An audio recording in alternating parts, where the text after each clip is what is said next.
ধন্যবাদ সাদিয়া জমিনা শ্রুতি। আমি এই পর্যায়ে সেশন প্রেজেন্ট করার জন্য চলে যাব ডক্টর মোহাম্মদ এনায়েত স্যারের কাছে। আমি স্যারকে অনুরোধ করব আজকে সেশনের তার সেশনটা প্রেজেন্ট করার জন্য। স্যার। ওকে, কথা আমার কথা শোনা যাচ্ছে তো না? পরিষ্কার, রাইট? জি স্যার, জি স্যার, আপনার কথা পরিষ্কার শোনা যাচ্ছে। আচ্ছা, আমার ল্যাপটপ চেঞ্জ করেছি তো ল্যাপটপের এইটার ক্যামেরা খুব একটা ভালো না, বাট দেখি কি করা যায়। Okay, let me share my screen.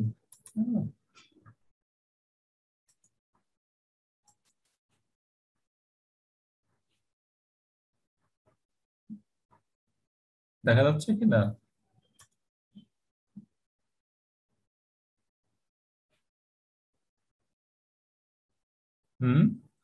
Hello. G sir, দেখা যাচ্ছে। ওকে, জি স্যার, আমরা দেখতে পাচ্ছি স্যার। আচ্ছা ঠিক আছে ঠিক আছে। আপনি ফুল স্ক্রিন করে দেন স্যার। হ্যাঁ হ্যাঁ, ফুল স্ক্রিনে যাচ্ছি আমি।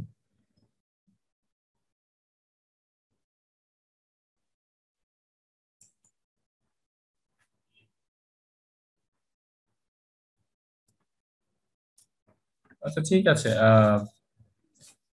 ওকে, সবাইকে শুভেচ্ছা। থ্যাংক ইউ সো মাচ সুচি তোমার বক্তব্যের জন্য। প্রথমে প্রেজেন্ট করার আগে আমি আমার একটু ব্যাকগ্রাউন্ড সম্পর্কে বলতে চাই। আমি ডক্টর এনায়েত, আমি ঢাকা বিশ্ববিদ্যালয়ের মৃত্তিকা পানীয় পরিবেশ বিভাগ থেকে ব্যাচেলর ডিগ্রি এবং একই বিভাগ থেকে মাস্টার্স ডিগ্রি অর্জন করি। মাস্টার্সে আমি কাজ করেছিলাম ফসফেটস অপশন নিয়ে। পরবর্তীতে ইউএসএ তে আমি যখন আমার পিএইচডি জন্য চলে যাই, ওখানে আমি পিএইচডি ডিগ্রি অর্জন করি এনভায়রনমেন্টাল এন্ড কনজারভেশন সায়েন্সেসে। আমার পিএইচডিতে বিষয়বস্তু ছিল বায়ো ফর্টিফিকেশন। আমি ন্যানো পার্টিকেলস নিয়ে কাজ করেছি, বায়োপলিমার নিয়ে কাজ করেছি। তো আজকে আমার প্রেজেন্টেশনে কেমিস্ট্রি বা সয়েল কেমিস্ট্রি বা এনভায়রনমেন্টাল কেমিস্ট্রির একটা আধিক্য থাকবে। তো আজকে যে প্রেজেন্টেশনটা আমি টাইটেল দিয়েছি এরকম, যে scope of research for the birding soil scientist in Bangladesh. কারণ ওরা যখন বাংলাদেশ সয়েল ক্লাব আমাকে অ্যাপ্রোচ করলো, ওদের যে কথাবার্তা শুনে যেটা মনে হলো যে আমাদের ছেলে মেয়েদের যেসব, কারণ আমাদের তো সয়েল সায়েন্স অনেকগুলো জায়গায় পড়ানো হয় আমাদের বিশ্ববিদ্যালয়ে এবং কলেজগুলোতে। সব জায়গায় কিন্তু সব জায়গায় কিন্তু একই রকম ফ্যাসিলিটিস নাই। বিশ্ববিদ্যালয়গুলোতে হয়তো অনেক ভালো অবস্থায় আছে, বিশ্ববিদ্যালয়গুলো অনেক ভালো অবস্থায় আছে, কিন্তু কলেজগুলোতে আসলে মানে খুবই খারাপ অবস্থা। আমরা যদি সয়েল সায়েন্স রিসার্চের কথা বলি, সো আমি বলছি যে বার্ডিং সয়েল সায়েন্টিস্ট, অর্থাৎ যে সায়েন্টিস্টরা আসলে মানে ইনিশিয়াল স্টেজ আছে, তো তাদের জন্যই আমার presentation.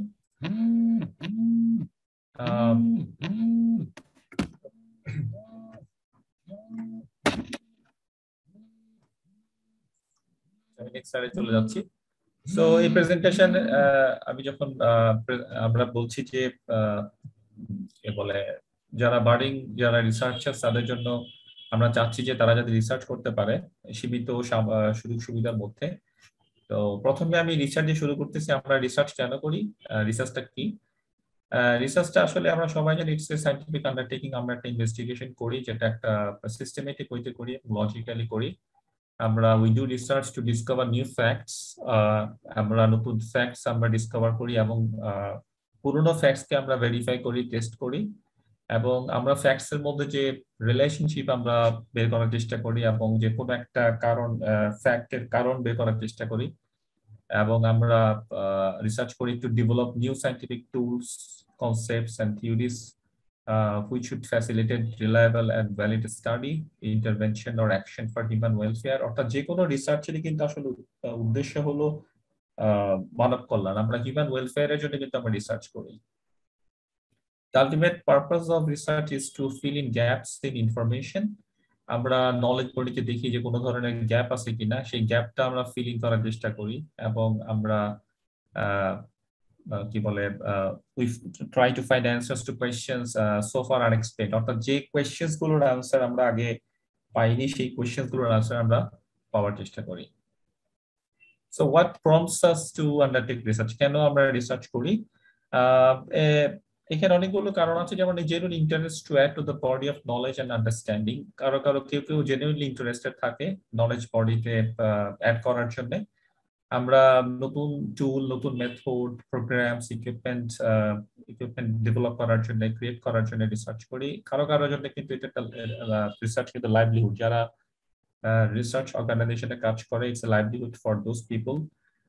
A better career or position, অর্থাৎ আমি যদি রিসার্চ করি তাহলে আমি একটা বেটার ক্যারিয়ার পাবো। বিশেষ করে আমরা যারা একাডেমিতে আছে, একাডেমিয়াতে আমাদের কিন্তু রিসার্চ করতেই হয়। রিসার্চ করলেই আমরা পাবলিকেশন করতে পারবো, পাবলিকেশন করলে আমাদের কি বলে প্রমোশন হবে। একাডেমিক ডিগ্রি, অর্থাৎ আমরা যদি পিজি ডিগ্রি বা এমএস ডিগ্রির জন্য কিন্তু আমাকে রিসার্চ করতে হয়। সেলফ গ্র্যাটিফিকেশন, দেয়ার আর সাম পিপল যারা রিসার্চ করে নিজের গ্র্যাটিফিকেশনের জন্য, মেন্টাল স্যাটিসফ্যাকশনের জন্য। So what are the stages, what are the in a research work? আমরা যেটা করি, প্রথমে ওই একটা প্রবলেম আইডেন্টিফাই করি আমরা, তারপরে ওই প্রবলেমটা আমরা সম্পর্কে আমরা নলেজ গ্যাদার করি, আমরা লিটারেচার রিভিউ করি, আমরা we try to find the lacuna in the existing knowledge, অর্থাৎ এক্সিস্টিং নলেজ বডিতে কোনো ধরনের ফাঁক ফোকর আছে কিনা সেটা বের করার চেষ্টা করি। তারপরে আমরা প্রবলেমটা স্টেট করি, দেন আমরা হাইপোথিসিস ফর্মুলেট করি, কিছু রিসার্চ কোয়েশ্চেনস আমরা ফর্মুলেট করি, then we state our objectives of research, then আমরা কিভাবে রিসার্চটা এক্সিকিউট করবো সেটা প্ল্যান করি। এবং এখানে আরেকটা জিনিস, যে selection of research design and methodology, this is extremely important, extremely vital. আমরা যদি ডিজাইনটা যদি ঠিকঠাক ভাবে করতে না পারি, মেথোডোলজি যদি ঠিকঠাক ভাবে না আমরা ডেভেলপ না করতে পারি, তাহলে কিন্তু রিসার্চটা আমরা ঠিকঠাক ভাবে ক্যারি আউট করতে পারবো না। প্ল্যানিং ডাটা কালেকশন, আমরা কি প্ল্যান করি কিভাবে ডাটা কালেক্ট করব। ডাটা কালেকশনটা করার পরে আমরা উই অ্যানালাইজ আওয়ার ডাটা, এবং interpretation of findings, this is the hardest part. রিসার্চে কিন্তু সবচেয়ে কঠিন পার্ট হলো এটা, কিভাবে আমরা ইন্টারপ্রেট করবো আমাদের research. And drawing of inferences, অর্থাৎ আমাদের যে ফাইন্ডিংস ওখান থেকে আমরা কনক্লুড করার চেষ্টা করি, আমাদের we try to infer from our findings. Then আমরা ফাইনালি রিপোর্ট লিখি, এবং ডিসেমিনেশন, এটা কিন্তু অত্যন্ত জরুরি। আমরা বলি যে ডিসেমিনেট যদি না কোনো জিনিস আমরা না করতে পারি, তাহলে ওই রিসার্চ করার আসলে কোনো কারণ নেই, মানে কোনো পয়েন্ট নাই। So you have to disseminate whatever research you are doing. You have to disseminate in the form of seminar, in the form of articles, in the form of presentation, অর্থাৎ তোমাকে disseminate করতে হবে। আমরা যারা soil সায়েন্সে যারা কাজ করি বা সয়েল সায়েন্স নিয়ে যারা পড়ছি, অনেকের কিন্তু অনেক খেদ আছে, বা অনেকে আসলে রিগ্রেট করে। অনেকে কিন্তু সয়েল সায়েন্সে খুশি না, তাই না? যে অনেকে তো আসলে ইচ্ছা করে সয়েল সায়েন্সে আসে না, কিন্তু বর্তমান বিশ্বে কিন্তু সয়েল সায়েন্সের গুরুত্ব কিন্তু দিন দিন কিন্তু বাড়ছে। যখন আমরা যদি look at the population, world population কিন্তু হু হু করে বাড়ছে, রাইট? এবং সয়েল সায়েন্সের গুরুত্ব অতীতে যে কোনো সময় চেয়ে কিন্তু বেশি। আমরা দেখছি এখানে 2015 আমাদের ওয়ার্ল্ড পপুলেশন 9.7 বিলিয়ন। সো আমরা যদি এই যে বার্জেনিং পপুলেশন, এই পপুলেশনকে যদি আমরা কি বলে ফিড করতে চাই, so we have to make sure that our soil is in healthy condition. তো সয়েলে কিন্তু অনেকগুলো ফাংশনস আছে, যেমন soil provides ecosystem services which are critical for life. It acts as a water filter হিসেবে কাজ করে। So it provides habitat for billions of organisms. আমরা জানি যে চার চামচে যদি আমরা 1 চা চামচ যদি সয়েল আমরা নিই, সেই সয়েলের মধ্যে যে পরিমাণ অর্গানিজম আছে, সেই অর্গানিজমসের সংখ্যা কিন্তু সারা বিশ্বের জনসংখ্যার থেকেও বেশি, তাই না? তারপরে it supplies most of the antibiotics used to fight diseases. আমরা সয়েলটাকে হোল্ডিং ফ্যাসিলিটি হিসেবে কাজ করি, আমরা ল্যান্ডফিল হিসেবে ইউজ করি, তাই না? তারপরে ওয়েস্ট ওয়াটার জন্য এটা ফিল্টার হিসেবে কাজ করে। এখন সয়েলটা কিভাবে ফিল্টার হিসেবে কাজ করে? সয়েলের মধ্যে আসলে অনেক চার্জেস আছে, রাইট? চার্জেস গুলো আসলে কিভাবে ডেভেলপ করে, যারা সয়েল সায়েন্স পড়েছো তোমরা জানো কিভাবে চার্জ ডেভেলপ করে, আইসোমরফিক সাবস্টিটিউশন, তারপরে পিস ডিপেন্ডেন্ট চার্জেস। এবং এই যে আয়ন এক্সচেঞ্জ কে বলা হয় যে এটা this is the second most important phenomenon after photosynthesis. So you can appreciate how important আমাদের যে সয়েলটা কতটা গুরুত্বপূর্ণ আমাদের জন্য। So it provides us with feed, fibre, food and fuel, সবকিছু দিয়ে কিন্তু আমাদেরকে হেল্প করে। তো সয়েল নিয়ে যারা পড়ছে, আমাদের কিন্তু আসলে মানে এত মন খারাপ করার কিছু নেই। সয়েল নিয়ে অনেক কিছু করার আছে। এখানে আমি যে কথাগুলো বলছিলাম এখানে কিন্তু সেই জিনিসটা আমরা গ্রাফিক্যালি দেখানোর চেষ্টা করেছি যে it's a medium for plant growth, এটা রিসাইকেল করে নিউট্রিয়েন্টস এবং অর্গানিক ওয়েস্টকে, তারপরে habitat for soil organisms, it acts as an engineering medium, system for water supply and purification, তাই না?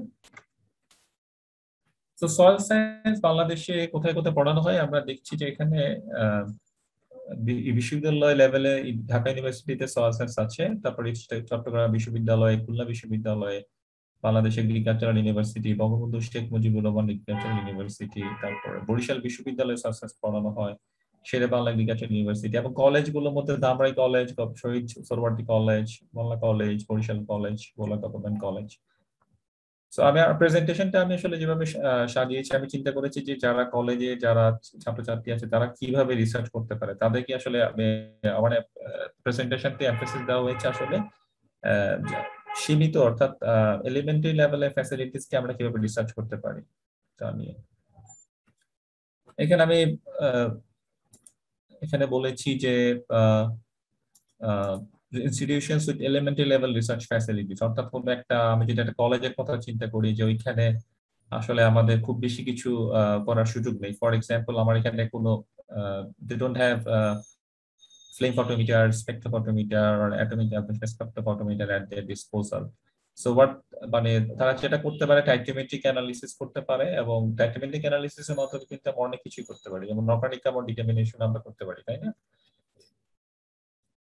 আমি কিছু এখানে এক্সাম্পল দিয়েছি কি ধরনের রিসার্চ করতে পারে যাদের শুধু টাইটোমেট্রিক অ্যানালিসিস যারা করতে পারে। যেমন এখানে আমি কিছু আইডিয়া দিয়েছি, যেমন compare the organic matter content in agricultural and neighbouring virgin soils, অর্থাৎ ছাত্রছাত্রীরা যদি চায় তারা কিন্তু শুরু করতে পারে এই ধরনের রিসার্চ, যে অর্গানিক ম্যাটার কন্টেন্ট যদি আমি দেখি এগ্রিকালচারাল সয়েল এবং ভার্জিন সয়েল কম্পেয়ার করি, এবং সেই কম্প্যারিজন করে আমরা কিন্তু একটা রিসার্চ করতে পারবো, তাই না? এবং আমাদের একটা হাইপোথিসিস থাকতে পারে যে কোথায় অর্গানিক ম্যাটার কন্টেন্ট বেশি, এগ্রিকালচারাল সয়েলে বেশি না ভার্জিন সয়েলে বেশি, এবং সেই হাইপোথিসিসটা কিন্তু আমরা টেস্ট করতে পারবো, এবং আমাদের কিন্তু স্ট্যাটিস্টিক্যাল অ্যানালিসিসের মাধ্যমে আমরা বলে দিতে পারবো।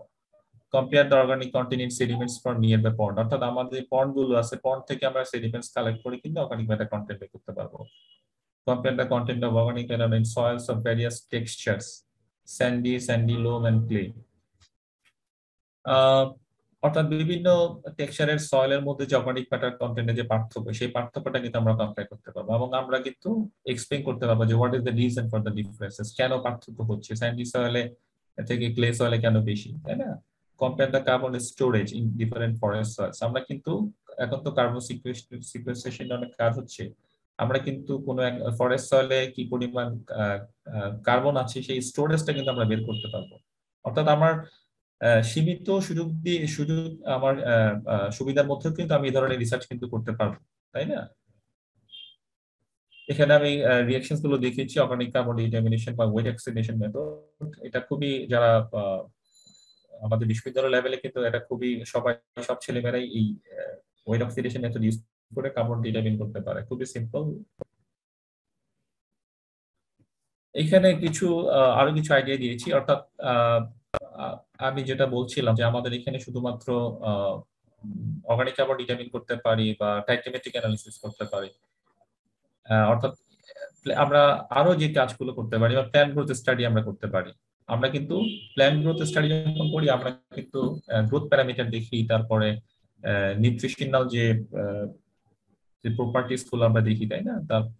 অর্থাৎ শুধুমাত্র প্ল্যান্ট গ্রোথ প্যারামিটার গুলো দেখেই কিন্তু আমি একটা রিসার্চ করতে পারি। গ্রোথ প্যারামিটার মধ্যে যেমন এখানে আমরা হাইট দেখতে পারি, fresh weight, dry weight, leaf number, leaf index, তারপরে আমরা যে প্ল্যান্ট গুলো নিয়ে কাজ করতে পারি, spinach, water spinach, lettuce, amaranth.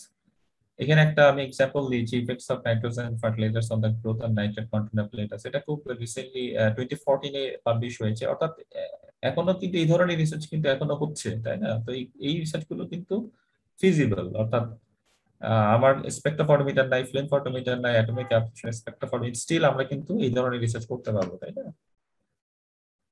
এখানে যে স্টাডি কথা বলছিলাম, তারা যেটা করেছে এখানে 7টা ট্রিটমেন্ট কম্বিনেশন তারা ইউজ করেছে এখানে, যেমন নো ফার্টিলাইজার অ্যাপ্লাই, তারপরে অ্যামোনিয়া নাইট্রেট ইউজ করেছে ডিফারেন্ট দুটা ডিফারেন্ট ডোজে, অর্গানিক ফার্টিলাইজার, তারপরে লিকুইড ফার্টিলাইজার করে, তারপরে এই ধরনের কি বলে এটাকে গ্রাফিক্যালি প্রেজেন্ট করেছে যে কোনটা এখানে বিভিন্ন লেটার ইউজ করা হয়েছে, right? A B, A B, ABC, BC, এই লেটারগুলো কিন্তু আমরা স্ট্যাটিস্টিক্যাল অ্যানালিসিস করে আমরা পোস্ট অফ টেস্টের পরে কিন্তু এই লেটারগুলো কিন্তু আমরা দিতে পারবো। সরি, এখানে আমি আরেকটু মানে ফ্যাসিলিটিস আরেকটু বাড়িয়েছি, অর্থাৎ কারো যদি কার্বন ডিটারমিনেশনের করতে পারে, সাথে সাথে যদি নাইট্রোজেন যদি ডিটারমিন করতে পারে, সেক্ষেত্রে তারা কি কি ধরনের রিসার্চ করতে পারে। তো নাইট্রোজেন ডিটারমিন করতে পারলে কিন্তু আরো আমার কিন্তু ক্যাপাসিটি কিন্তু আরো বেড়ে গেল, তাই না?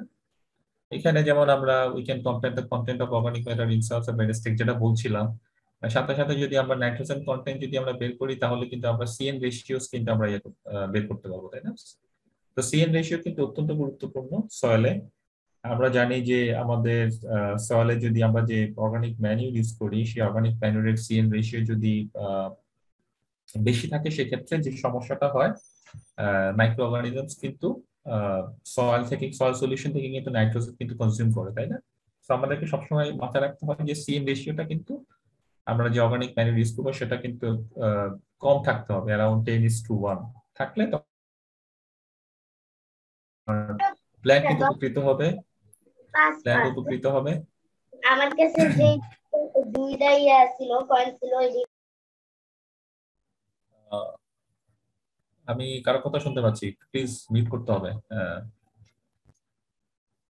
Investigate the seasonal variation in inorganic nitrogen by analyzing soil samples during dry wet season. আমরা কিন্তু ইনভেস্টিগেট করব seasonal variation কিন্তু আমরা দেখতে পাবো, তাই না? ইনঅর্গানিক নাইট্রোজেন ড্রাই সিজন এবং ওয়েট সিজনে। We can compare levels of nitrogen compounds in agricultural and virgin soils.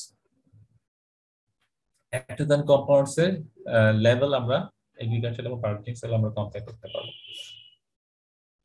এখানে আমি কিছু এক্সাম্পল দিচ্ছি। প্ল্যান্ট আপটেক স্টাডি, যেমন এখানে নাইট্রোজেন কনসেন্ট্রেশন বাড়ানো হচ্ছে, বাড়ানোর পর এখানে এই ধরনের এটা পট স্টাডি করা হয়েছে। এখানে দেখা যাচ্ছে যে নাইট্রোজেন কন্টেন্ট বাড়ানোর সাথে সাথে যে এখানে যে গ্রোথ হচ্ছে, এই ধরনের পট এক্সপেরিমেন্ট আমরা করতে পারবো। করার পরে আমরা গ্রোথ প্যারামিটার এবং আমরা নাইট্রোজেন কন্টেন্ট কিন্তু বের করতে পারবো। আমি এখানে আমার অ্যাজাম্পশনটা হলো যে অর্থাৎ একটা ইনস্টিটিউশন যেখানে আগে যে আমার যে ফ্যাসিলিটিস গুলো ছিল ওইটার সাথে সাথে আমার স্পেকট্রোফটোমিটার যোগ হওয়ার পরে আমি কি ধরনের কাজ করতে পারবো। স্পেকট্রোফটোমিটার থাকলে কিন্তু we can do a number of things. Spectrophotometer we can do phosphate, we can do sulphur, আমরা মাইক্রোনিউট্রিয়েন্টস কিন্তু ডিটারমিন করতে পারি ইউজিং এই স্পেকট্রোফটোমিটার। আয়রন ডিটারমিন করতে পারি, ম্যাঙ্গানিজ ডিটারমিন করতে পারি। এখানে কিছু আমি আইডিয়া দিলাম যে আমরা কি করতে পারি। আমাদের যেটা একটা স্পেকট্রোফটোমিটার থাকে, যেমন we can collect samples from soils at various sites. Agricultural field থেকে আমরা সয়েল কালেক্ট করবো, অ্যানিমাল ফিডলট থেকে সয়েল কালেক্ট করবো, আরবান এরিয়া থেকে কালেক্ট করে তারপর আমরা we can determine the phosphate content, তাই না? তো আমরা যারা এখন কিন্তু সয়েল সায়েন্সে যারা কাজ করে তারা কিন্তু ওয়াটার নিয়ে কাজ করে, তাই না? সো আমরা কিন্তু একটা ওয়াটার বডি নিয়ে কাজ করতে পারবো। ওয়াটার বডিতে যদি আমরা আমাদের হাইপোথিসিস যদি থাকে যে হাইপোথিসিস যদি হয় যে ওই ওয়াটার বডিটা ইউট্রোফিক, আমরা কিন্তু ফসফেট কন্টেন্ট বের করার মাধ্যমে কিন্তু আমরা বলে দিতে পারবো ওই একটা পার্টিকুলার ওয়াটার বডি কি ইউট্রোফিকেশন প্রসেসের মধ্যে দিয়ে গিয়েছে কিনা আমরা কিন্তু বলে দিতে পারবো। Then we can attempt to identify the sources of phosphorus at the different sites. আমরা কিন্তু সোর্স সম্পর্কে একটা কিন্তু আইডিয়া দিতে পারবো। আমরা যদি বিভিন্ন ধরনের অ্যানালিসিস আছে, স্ট্যাটিস্টিক অ্যানালিসিস, যেমন প্রিন্সিপাল কম্পোনেন্ট অ্যানালিসিস এর মাধ্যমে আমরা কিন্তু সোর্স সম্পর্কে একটা ধারণা দিতে পারবো। Typically, the bottom sediments of a small water reservoirs, ponds, small lakes, outs are formed by surface runoff from surrounding watershed areas. So determine the content of phosphate in soils and bottom sediments and comment on the sources and inputs of phosphate to the reservoirs. আমরা কিন্তু যে small water পন্ড থেকে আমরা bottom sediment collect করে সেই sediment কিন্তু আমরা analysis করতে পারবো। অ্যানালিসিস করে আমরা বলে দিতে পারবো যে ওখানে কি পরিমাণ ফসফরাস আছে। Recently, I stumbled upon a paper, an article দেখেছি। So ওই আর্টিকেলটাতে তারা যেটা করেছে, তারা এরকম ওয়াটার বডি থেকে তারা যেটা করেছে, সেডিমেন্ট কালেক্ট করে সেই সেডিমেন্ট দিয়ে তারা একটা পট এক্সপেরিমেন্ট করেছে। এটা খুবই ইন্টারেস্টিং, মানে I found it very interesting. So আমরা কিন্তু এই ধরনের কাজ করতে পারি, ছেলেমেয়েরা এই ধরনের কাজ করতে পারে এবং পুকুর থেকে যদি সেডিমেন্ট নিয়ে, কারণ আমরা তো জানি যে সেডিমেন্ট বা সেডিমেন্টে আমার এই যে ইয়াগুলো, নিউট্রিয়েন্ট গুলো কিন্তু নিচে কিন্তু জমা হচ্ছে, জমা হয়। সো আমরা কিন্তু দেখতে পারি যে কি পরিমাণে অ্যাভেলেবল হয় প্ল্যান্টের জন্য ওই সেডিমেন্টের যে নিউট্রিয়েন্ট এলিমেন্টস গুলো।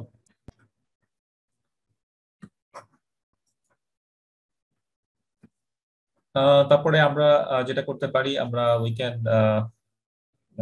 Do ফ্র্যাকশনেশন study. আমি যেটা বলছিলাম যে আয়রন আমরা ডিটারমিন করতে পারবো স্পেকট্রোফটোমিটারের মাধ্যমে। আমরা we can target this phases. আমরা আয়রন কিন্তু ডিফারেন্ট ফেজে থাকে আয়রন সয়েলের মধ্যে। হ্যাঁ, তো আয়রনকে কিন্তু আমরা ফ্র্যাকশনেট করতে পারবো। যেমন এখানে আমি একটা এক্সাম্পল দিয়েছি যে total free iron oxides, poorly crystalline iron oxides, organically bound iron, water soluble iron, exchangeable iron, availability indices। তো এই যে ফ্র্যাকশনেশন যে করলাম, ফ্র্যাকশনেশনের মাধ্যমে আমরা কিন্তু অনেক ইনফরমেশন পাই। আমরা সয়েল জিনেসিস সম্পর্কে আমরা বলতে পারবো, তারপরে ক্লাসিফিকেশন সম্পর্কে আমরা ধারণা পাই। তারপরে এখানে যেমন অ্যাভেলেবিলিটি ইন্ডিসেস, যেমন ডিটিপিএ, হ্যাঁ, ওয়াটার সলিউবল আয়রন এবং এক্সচেঞ্জেবল আয়রন কিন্তু আমাদের সয়েলের অ্যাভেলেবল অর্থাৎ প্ল্যান্ট অ্যাভেলেবল আয়রন সম্পর্কে কিন্তু কোনো ধারণা দেয় না। আমরা যেটা করি, উই ইউজ ডিটিপিএ, যেটার মাধ্যমে আমরা অ্যাভেলেবল আয়রন সম্পর্কে ধারণা পেতে পারি। এই ডিটিপি এর মাধ্যমে কিন্তু আমরা অন্য আরো অনেক মাইক্রোনিউট্রিয়েন্ট এলিমেন্ট কিন্তু আমরা এক্সট্রাক্ট করতে পারি।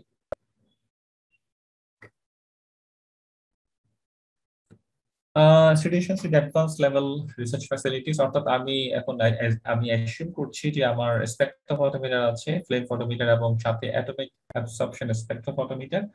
সো অ্যাটমিক অ্যাবসর্পশন স্পেকট্রোফটোমিটার কিন্তু আমাদের কি বলে ক্যাপাসিটি অনেক বাড়ায় দিবে। আমরা কিন্তু অনেকগুলো আমরা যে হেভি মেটাল গুলো কিন্তু এখন করতে পারবো, যেমন আমাদের chromium, nickel, lead, cadmium, zinc, তারপরে আয়রন কিন্তু আমরা বোথ স্পেকট্রোফটোমিটার এবং অ্যাটমিক অ্যাবসর্পশন স্পেকট্রোফটোমিটার ইউজ করে করতে পারবো।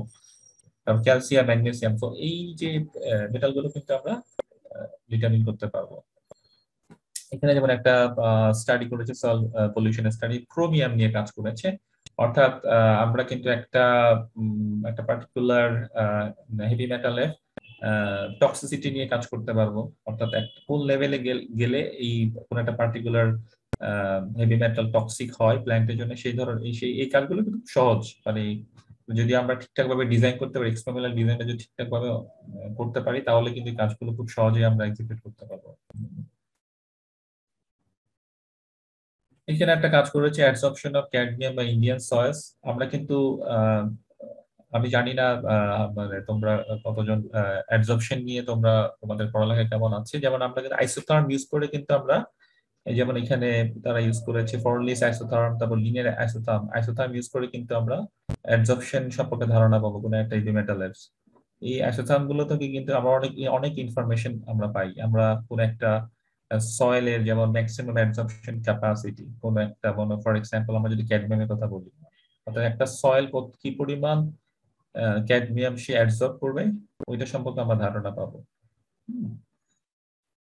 সো অ্যাবজর্পশন স্টাডি কিন্তু আমরা করতে পারবো। অ্যাবজর্পশন স্টাডি খুবই সহজ।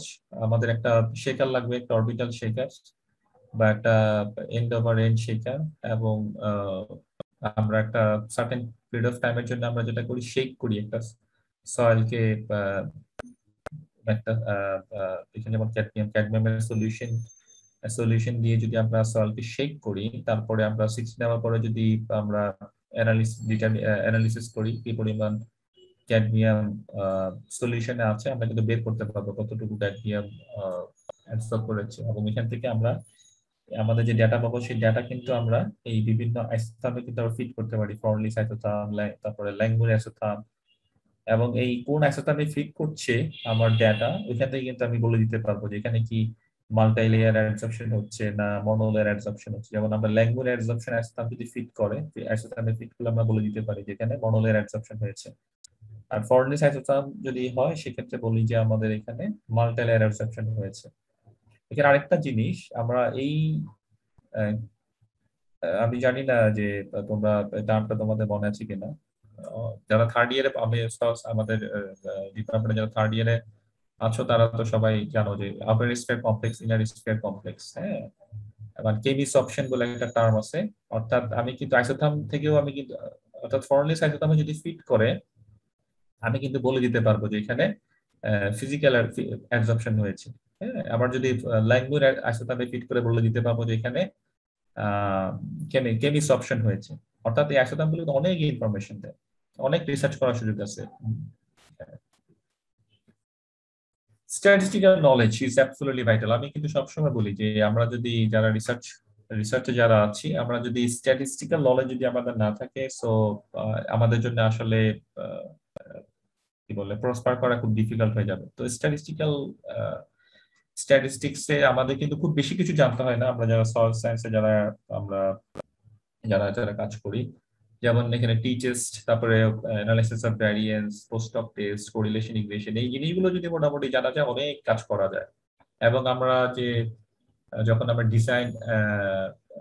আমরা যখন একটা পড এক্সপেরিমেন্ট আমরা যখন ডিজাইন করি, আমাদের কিন্তু একটা স্ট্যাটিস্টিক্যাল আমাদের ডিজাইন কিন্তু ফলো করতে হয়। সাধারণত আমরা পড এক্সপেরিমেন্ট করি কমপ্লিটলি র্যান্ডমাইজ ডিজাইন ইউজ করে, আবার ফিল্ডে কিন্তু আমরা আরসিবিডি ইউজ করি, র্যান্ডমাইজ কমপ্লিট ব্লক ডিজাইন আমাদের সবসময় প্রেফার করি। তারপরে আরো কিছু ডিজাইন আছে সেগুলো আমরা ইউজ করি। আবার আমরা আরেকটা কাজ করি, আমরা ইন্টারঅ্যাকশন দেখার জন্য আমরা কিন্তু ফ্যাক্টরিয়াল এক্সপেরিমেন্ট আমরা ইউজ করি, তাই না?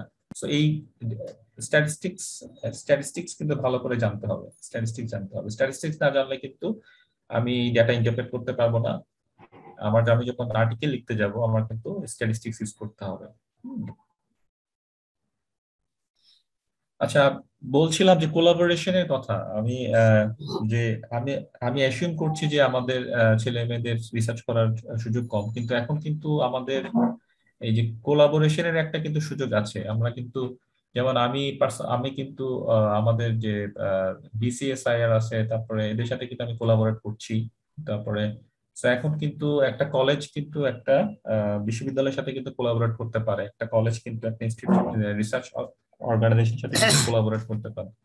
তো কোলাবোরেশনের মাধ্যমে কিন্তু এই যে অর্থাৎ কারো যদি ফ্যাসিলিটিস না থাকে, সেই ফ্যাসিলিটিস গুলো কিন্তু সে অ্যাভেল করতে পারবে থ্রু কোলাবোরেশন। সো এখন কিন্তু অনেক সুযোগ আছে কোলাবোরেট করার। আচ্ছা, আমি রিসার্চের কথা বলছি, আমি একটু ইন্টিগ্রিটি নিয়ে একটু কথা বলতে চাই। সো সায়েন্টিফিক ইন্টিগ্রিটিটা আসলে কি? ইন্টিগ্রিটিটা আমরা বলি যে এটা যদি বাংলায় বলি আমরা যে যেমন চারিত্রিক যে অভেদ্যতা বলে। হ্যাঁ, সায়েন্সে কিন্তু একাডেমিয়াতে কিন্তু সায়েন্টিফিক ইন্টিগ্রিটি বলে একটা ব্যাপার আছে, তাই না? সো কখন এই সায়েন্টিফিক ইন্টিগ্রিটিটা কখন আমরা ব্রেক করি? যখন আমরা মিসকন্ডাক্ট করি, সায়েন্টিফিক মিসকন্ডাক্ট। এখানে একটা ডেফিনেশন দেয়া আছে সায়েন্টিফিক মিসকন্ডাক্টের। যেমন এখানে বলা হচ্ছে যে research misconduct is defined as fabrication, falsification of plagiarism in proposing, performing or reviewing research or in reporting research results.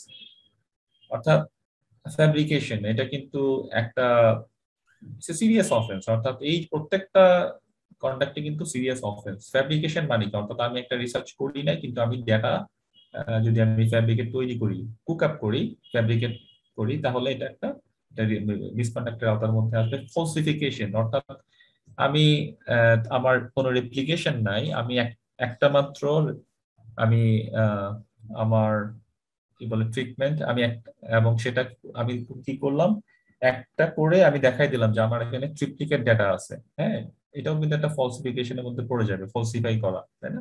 R plagiarism তো আমরা জানি মোটামুটি আইডিয়া আছে, চুরি করার। অর্থাৎ অন্যের আইডিয়া যদি আমরা নিজের আইডিয়া বলে চালাই দিই, তাহলে সেটা প্লেজারিজম হিসেবে গণ্য হবে। The finding of research misconduct requires that there be a significant departure from accepted practices of the relevant research community and the misconduct be committed intentionally, knowingly, recklessly. অর্থাৎ আমার এই যে অ্যালিগেশনটা কিন্তু প্রমাণিত হতে হবে বাই প্রিপন্ডারেন্স অফ অনেক এভিডেন্স থাকতে হবে। হ্যাঁ, বাইরে কিন্তু এটা কিন্তু ওই যে সায়েন্টিফিক রিসার্চ মিসকন্ডাক্টের জন্য কিন্তু অনেকেরই চাকরি চলে যায়, মানে এটা সিরিয়াস অফেন্স। হ্যাঁ, এখন কিন্তু বাংলাদেশেও কিন্তু অনেক কড়াকড়ি হচ্ছে আমাদের এই জিনিসগুলো, যেমন প্লেজারিজম কিন্তু এখন বিশ্ববিদ্যালয় লেভেলে কিন্তু এখন যারা পিএইচডি করছে তাদের কিন্তু পিএইচডি যে ডিসার্টেশন সেটা কিন্তু প্লেজারিজম চেক করার জন্য যে সফটওয়্যার আছে, যেমন যে আইডেন্টিকেট আমাদের বিশ্ববিদ্যালয়ে আমরা ইউজ করি, তারপরে টার্নিটিন, হ্যাঁ একটা সফটওয়্যার আছে সেটা ইউজ করা হয়। এবং বাইরে কিন্তু প্লেজারিজম মানে ইভেন ইভেন আমরা যখন স্টুডেন্টরা যখন হ্যান্ডিং করে কোনো একটা কি বলে অ্যাসাইনমেন্ট, সেই অ্যাসাইনমেন্টটা কিন্তু তারা চেক করে, হ্যাঁ সফটওয়্যার দিয়ে। So so you have to be extremely careful. যারা অনেকেই তো বাইরে পড়ালেখা করতে যাবে এবং এই প্র্যাকটিসটা কিন্তু এখন থেকে শুরু করতে হবে। যে আমি কপি করব না, বা আমি কপি করলে সেটা আমাকে প্রপারলি সাইট করতে হবে। হ্যাঁ, কপি করলে বা আমি এরপরে কিছু এক্সাম্পল দিব যে আমরা কি করতে পারি। এখানে একটা এক্সাম্পল আছে, একটা মিসকন্ডাক্টের একটা কেস স্টাডি। এখানে আমি একটু পড়ছি। Doctor Ethel Metzger has published 5 multi-authored papers during her postdoctoral training.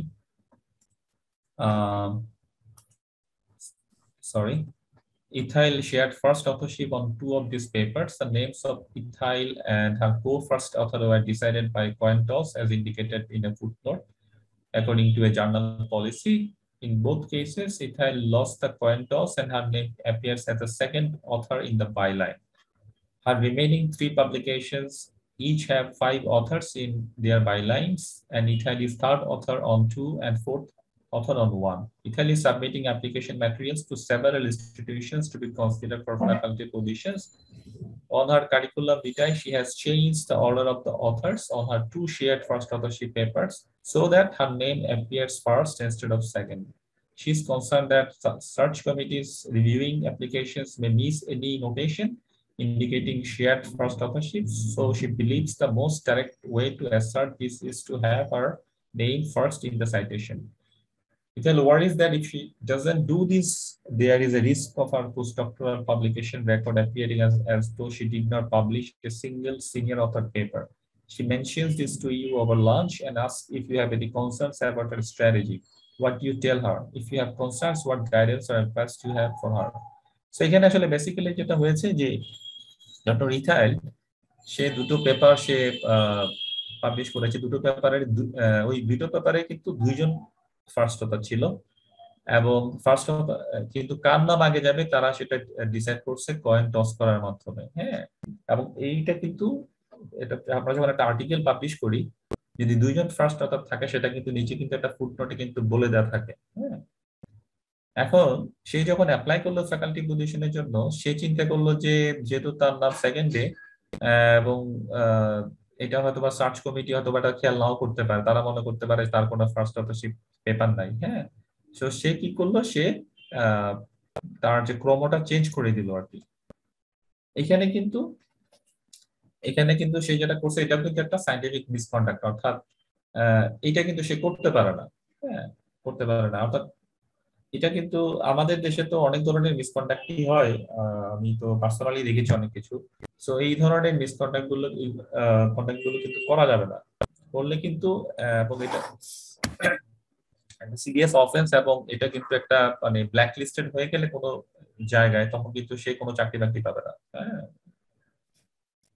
এখানে আর একটা আমি কেস স্টাডি দিয়েছি। Mr. Robin was a student at the North Dakota State University Civil Engineering Department. He had been doing an experiment that involved a lot of chemical analysis on water samples. One day, he was preparing some samples for phosphate measurements. On that very day, he had an invitation to a party to his friend's house. His wife was so looking forward to it. He had 5 replicates for each sample, and he had been planning to measure all of them. But it turned out that he would not have enough time to do all the measurements if he were to attend the party. However, he did have enough time to do 3 replicates for each sample. Therefore, he decided to do 3 replicates instead of 5. এখানেও কিন্তু একটা misconduct হয়েছে, অর্থাৎ তার 5টা replicate তার করার কথা, রেপ্লিকেট করার অ্যানালিসিস করার কথা, তো 5টা রেপ্লিকেটের পরিবর্তে সে 3টা করলো। 3টা করার অর্থাৎ 3টা করে সে বলে দিল যে সে বাকি 2টা সে কিন্তু মেকআপ করলো। সো এইটাও কিন্তু একটা সায়েন্টিফিক মিসকন্ডাক্টের মধ্যে পড়বে। অর্থাৎ আমরা যাই করি না কেন আমরা কিন্তু ডাটা কিন্তু আমরা ফ্যাব্রিকেট করতে পারবো না, ডাটা কিন্তু আমরা ফলসিফাই করতে পারবো না। আমাদের ফলসিফিকেশনের একটা কারণ থাকে, আমরা যখন ট্রিপ্লিকেট ডাটা পাই কোন একটা এক্সপেরিমেন্ট থেকে, সামটাইমস দেখা যায় যে আমার দুটো ডাটা দেখা গেছে কাছাকাছি, কিন্তু একটা ডাটা দেখা গেছে অনেক ডিভিয়েট করছে। তখন আমরা অনেকেই করে কি, স্টুডেন্টরা দেখা গেছে যে একটু কাছাকাছি নিয়ে আসে আর কি, যাতে স্ট্যান্ডার্ড এররটা বা স্ট্যান্ডার্ড ডিভিয়েশনটা যাতে কম থাকে। প্লেজারিজম নিয়ে আমি কথা বলছিলাম। প্লেজারিজমটা আসলে কি? Plagiarism, if you present the work of another as your own, and you submit examination, thesis reports, speeches, drawings, lab notes, or other academic work in whole or in part as your own, when such work has been prepared by another person or copied from another person. অর্থাৎ আমরা কিন্তু plagiarism কিন্তু যদি for example আমরা যখন কথা বলি কারোর সাথে, অর্থাৎ কারোর সাথে কথা বলার সময় যদি কোনো একটা আইডিয়া যদি কেউ আমার সাথে শেয়ার করে, এবং সেটা কিন্তু আমি যদি কোনো জায়গায় রাইট অ্যাপে যদি ইউজ করি এবং নিজের বলে আমি যদি চালাই দিই, তখনও কিন্তু সেটাও কিন্তু একটা প্লেজারিজমের মধ্যে পড়ে যাবে। সো আমি যেটাই করি না কেন, আমাকে কিন্তু অন্যের আইডিয়া যদি আমি ইউজ করি, আমাকে কিন্তু প্রপারলি এটা অ্যাকনলেজ করতে হবে। এবং বাইরে কিন্তু প্লেজারিজমের এগেইনস্টে কিন্তু জিরো টলারেন্স, অর্থাৎ যারা প্লেজারিজমে যারা মানে the people who R involved in plagiarism, তারা কিন্তু দে আর এক্সপেলড, মানে তাদেরকে সাসপেন্ডেড বা এক্সপেল হয়েছে তাদের ইনস্টিটিউশন থেকে।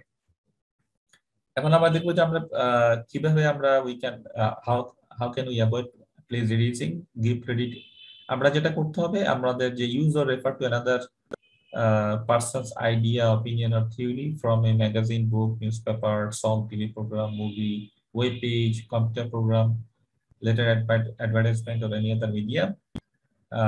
Cite or state any facts or statistics that are not common knowledge. অর্থাৎ যদি কমন নলেজ না হয়, সেটা কিন্তু আমাকে সাইট করতে হবে। আমি কমন নলেজের আইডিয়া দিব একটু পরে। Quote another person's exact spoken or written words. আমরা যদি এমন হয় যে কারো এক্সাক্ট স্পোকেন এবং রিটেন ওয়ার্ডস যদি আমরা ইউজ করি, আমাদের কিন্তু সেটা ইনভার্টেড কমার মধ্যে কোটেশন মার্কসের মধ্যে রাখতে হবে। Either taken from the media listed above or hard first hand conversation. Reprint any graphics, অর্থাৎ কোনো একটা বই থেকে আমি একটা ফিগার ইউজ করতে চাচ্ছি, আমাকে কিন্তু পারমিশন নিতে হবে পাবলিশার থেকে। Paraphrase another person's spoken or written words. আমরা যখন প্যারাফ্রেজ করি, প্যারাফ্রেজ আমরা কিভাবে করি, আমরা কোনো একজনের আইডিয়া আমরা কিন্তু নিজের ল্যাঙ্গুয়েজে আমরা লিখে এটাকে, স্টিল আমাকে কিন্তু তাকে অ্যাকনলেজ করতে হবে, সাইট করতে হবে। এখানে কমন নলেজ বলতে আমরা কি বুঝছি? Common knowledge facts that can be found in many places and are likely to be known by many people. এখানে যেমন একটা এক্সাম্পল দিছে, John F Kennedy was elected president of the United States 1960। এটা কিন্তু common knowledge, everybody knows. So this is generally, আমাকে কিন্তু এখানে কিন্তু কোনো আমাকে সাইট করতে হবে না। This is generally known information, so we don't need to document this fact, but যেটা আমাদের we must document facts that are not generally known, as well as ideas that interpret facts. এখানে যেমন একটা example দিচ্ছে, according to the American Family Leave Coalition's new book Family Issues and Congress, President Bush's relationship with Congress has hindered family leave legislation. এখানে কিন্তু একটা site এখানে কিন্তু site করা হয়েছে। So the idea that Bush's relationship with Congress has hindered family leave legislation is not a fact. এটা কিন্তু একটা ফ্যাক্ট না, এটা একটা ইন্টারপ্রিটেশন। সো আমাকে কিন্তু we must cite this source. এটা কিন্তু সোর্সটা কিন্তু আমাকে সাইট করতে হবে, কিন্তু এটা কিন্তু কমন নলেজ, এখানে কিন্তু আমাকে সাইট করতে হবে না।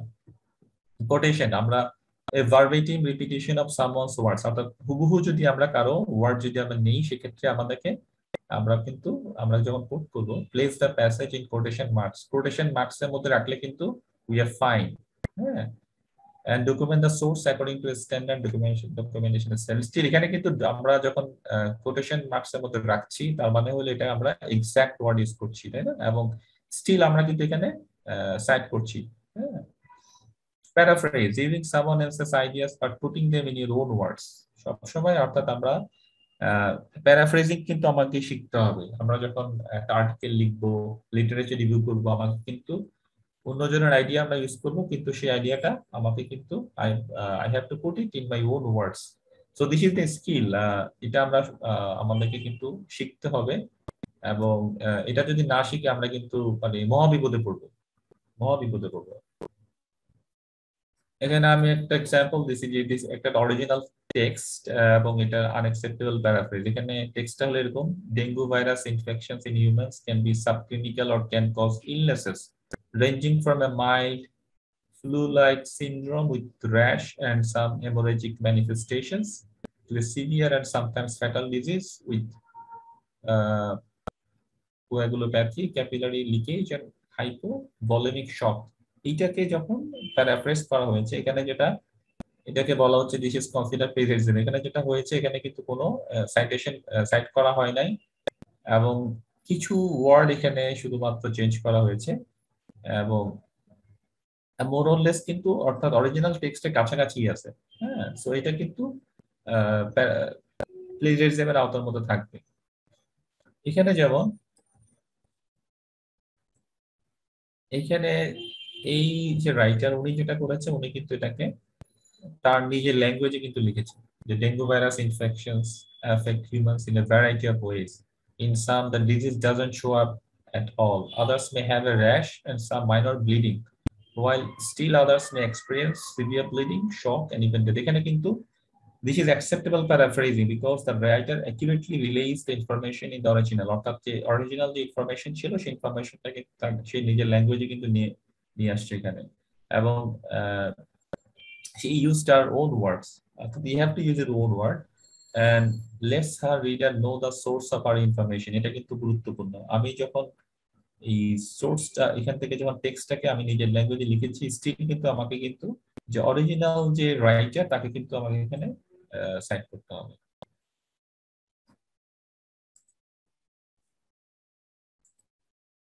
So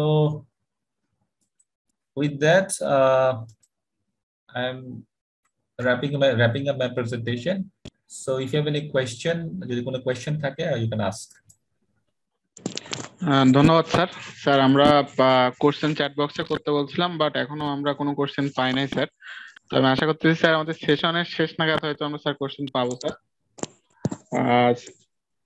sir sure. ঠিক আছে স্যার, ধন্যবাদ স্যার। তো আমরা এই পর্যায়ে চলে যাব আমাদের আরেকটা যে সেশনের প্রেজেন্টার AFM মঞ্জুরুল হক স্যার। স্যারের কাছে আমি সরাসরি চলে যাবো, আর সময় নষ্ট না করে। আপনি তো আমরা একটু লেট স্যার। আমাকে যেটা প্রেজেন্ট করতে বলা হয়েছে সেটা আসলে কেরিয়ার প্রসপেক্ট, আমি যতটুকু বুঝছি আর কি, যে সয়েল সায়েন্স স্টুডেন্ট যারা পড়ছে সয়েল সায়েন্স, তাদের কেরিয়ার প্রসপেক্ট গুলো কি কি, তা আমি ফোকাল এরিয়া গুলাই বলছি আসলে।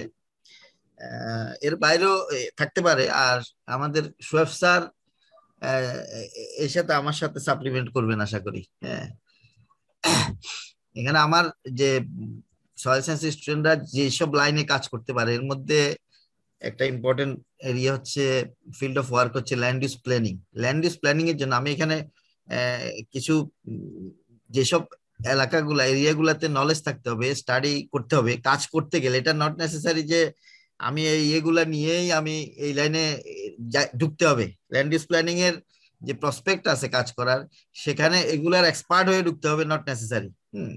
কিন্তু কাজ করতে গেলে এসব বিষয়গুলা আসবে। এই এই লাইনে একটু নলেজ কাজ করতে হবে, অথবা এগুলা জবে যাওয়ার আগেও যদি কেউ স্টাডি করে যায় তাহলে ফাইন। তবে সয়েল সায়েন্স পড়লে এইসব সেক্টর গুলাতে ইন করা যাবে। তো এখানে বিশেষ করে এরিয়া অফ স্টাডি যেগুলো থাকে, remote sensing, soil survey and mapping, land evaluation, crop suitability assessment, GIS, geographic agronomy, এই বিষয়গুলা। অ্যাগ্রোনমিটা অতটা না, তবে ধারণা থাকলে ভালো। ল্যান্ড ইউজ প্ল্যানিং এর যে ফিল্ড অফ ওয়ার্ক, যেটা এটাতে কাজ করতে গেলে এই লাইনে একটু জাস্ট নলেজ থাকতে হবে। আর আমরা সয়েল সায়েন্স যারা পড়ি এখন, আমার মনে হয়, আমি জানি না জাতীয় বিশ্ববিদ্যালয়ের অধীনে কলেজগুলোতে কি অবস্থা, remote sensing, soil survey, land evaluation, crop suitability, GIS, agronomy, এগুলা ইউনিভার্সিটি গুলাতে পড়ানো হয়। আমি অবশ্য ন্যাশনাল ইউনিভার্সিটি সিলেবাস দেখি নাই, যেটুকু দেখেছি ওগুলাতে এই এই মানে এরিয়া অফ স্টাডি এগুলো আছে। আরেকটা আছে আমাদের remote sensing and GIS application. এই সেক্টরেও সয়েল সায়েন্স যারা পড়ে তারা কাজ করতে পারে, তাদের একটা প্রসপেক্টিভ লাইন যেখানে তারা তাদের ক্যাপাসিটি ডেভেলপ করতে পারে, কাজ করতে পারে। এগুলা এই সেক্টরে কাজ করার জন্য যেগুলা দরকার হয়, নলেজের দরকার বা স্টাডি করতে হয়, কাজ করতে গেলে এগুলোর সাথে ঘাটাঘাটি করতে হয়। এর মধ্যে image analysis, remote sensing and GIS, geo reference database, digital mapping of environmental component feature including soil। আরেকটা সেক্টর আছে যেটা ইআইএ বলি আমরা, এনভায়রনমেন্টাল ইম্প্যাক্ট অ্যাসেসমেন্ট। এখানে যে এরিয়াগুলো আছে সেখানে environmental chemistry, soil, water, air যাই থাকুক, environmental survey, environmental planning, assessment of environmental components, remote sensing and GIS. EI এর ক্ষেত্রে ইআই এর ইয়ে হিসাবে আমাদের সয়েল সায়েন্স যারা পড়ে তারা কিন্তু যেতে পারে, তবে হ্যাঁ একটু এক্সপার্টাইজ তো লাগবেই কাজ করতে করতে সবাই। কিন্তু এই সেক্টর গুলাতে সয়েল সায়েন্সের স্টুডেন্টকে নেওয়া হয়, আমি যতটুকু জানি, আমার পরিচিত জন যারা আছে বা যাদের সাথে আমি কাজ করি, দেখা গেছে যে সয়েল সায়েন্সের স্টুডেন্টরা এই সেক্টরতে কাজ করতে পারে। আর একটা হচ্ছে এনভায়রনমেন্টাল ডাটা অ্যানালাইসিস। এখানে এনভায়রনমেন্টাল সায়েন্স, আজকাল সয়েল সায়েন্স যেখানে আসে সেখানে আসলে এনভায়রনমেন্টের রিলেটেড ইস্যুগুলা পড়ানো হয়। আবার কোনো কোনো জায়গায় দেখা যায় সয়েল এন্ড এনভায়রনমেন্টাল সায়েন্সেস আছে, কোনো কোনো জায়গায় সাবজেক্ট হিসেবে সয়েল, ওয়াটার, এনভায়রনমেন্ট আছে। আবার এগ্রিকালচার যে যারা সয়েল সায়েন্স পড়ে তারা এনভায়রনমেন্টাল সায়েন্সও পড়ে। তো সেই ক্ষেত্রে আমাদের যেসব ক্ষেত্রে আমাদের ধারণা থাকতে হবে, environmental sciences, statistics, environmental database, remote sensing, GIS, environmental data interpretation. আরেকটা ফিল্ড আছে যেটা soil conservation and land reclamation. এই সেক্টরে বাংলাদেশে যে কয়জন আছেন আমার জানা মতে, আমাদের শোয়েব স্যার কিন্তু এই সেক্টরে একজন পায়োনিয়ার পার্সন বলতে পারি। আমাদের যে এসআরডিআই সয়েল রিসোর্স ডেভেলপমেন্ট ইনস্টিটিউটের যে বান্দরবনে আমাদের সেন্টারটা গঠিত হয়েছে, এটা কিন্তু স্যারের হাত ধরে হয়েছে। হ্যাঁ, মানে বলা যায় এটার গোড়াপত্তন শোয়েব স্যারই করেছেন। এখানে সয়েল সায়েন্স স্টুডেন্টরা যায় সব সময়, সেখানে গেলে তারা এই জায়গাটাতে তাদের কিছু নলেজ ডেভেলপ হয় এবং তারা ধারণা নিয়ে আসতে পারে। সেখানে যে সেট আপটা এখনো স্যার যে সেট আপ দিয়ে আসছেন এটার উপরে ভিত্তি করে কাজ চলছে। কিন্তু এই সেক্টরে যেটা কাজ করতে গেলে আমাদের যেসব বিষয়গুলো ধারণা থাকতে হয় সেটা হচ্ছে soil conservation, problem soil management, land degradation, soil survey, remote sensing and GIS. Water resource management, এই সেক্টরেও কিন্তু সয়েল সায়েন্সের স্টুডেন্টরা কাজ করতে পারে। তো সেখানে ধারণাগত যে বিষয়গুলা ধারণা থাকা দরকার, এর মধ্যে সয়েল ফিজিক্স, তারপরে water science. Water science means hydrology, যেটা আমরা যেভাবে বলি না কেন, ইকোলজি, জিওলজি, আর ইরিগেশন এন্ড ড্রেনেজ। এই বিষয়গুলোর উপর একটু ধারণা থাকতে হয়। এবং আমার যতটুকু মনে হয় এখন আমাদের সময়ের চেয়ে সিলেবাস অনেক পরিবর্তিত হয়েছে। সয়েল সায়েন্স স্টুডেন্টরা এনভায়রনমেন্টাল সায়েন্সে যারা পড়ে তারা কিন্তু এই লাইনগুলোতে তাদের কোর্সও আছে, আমার যতটুকু ধারণা আছে আর কি।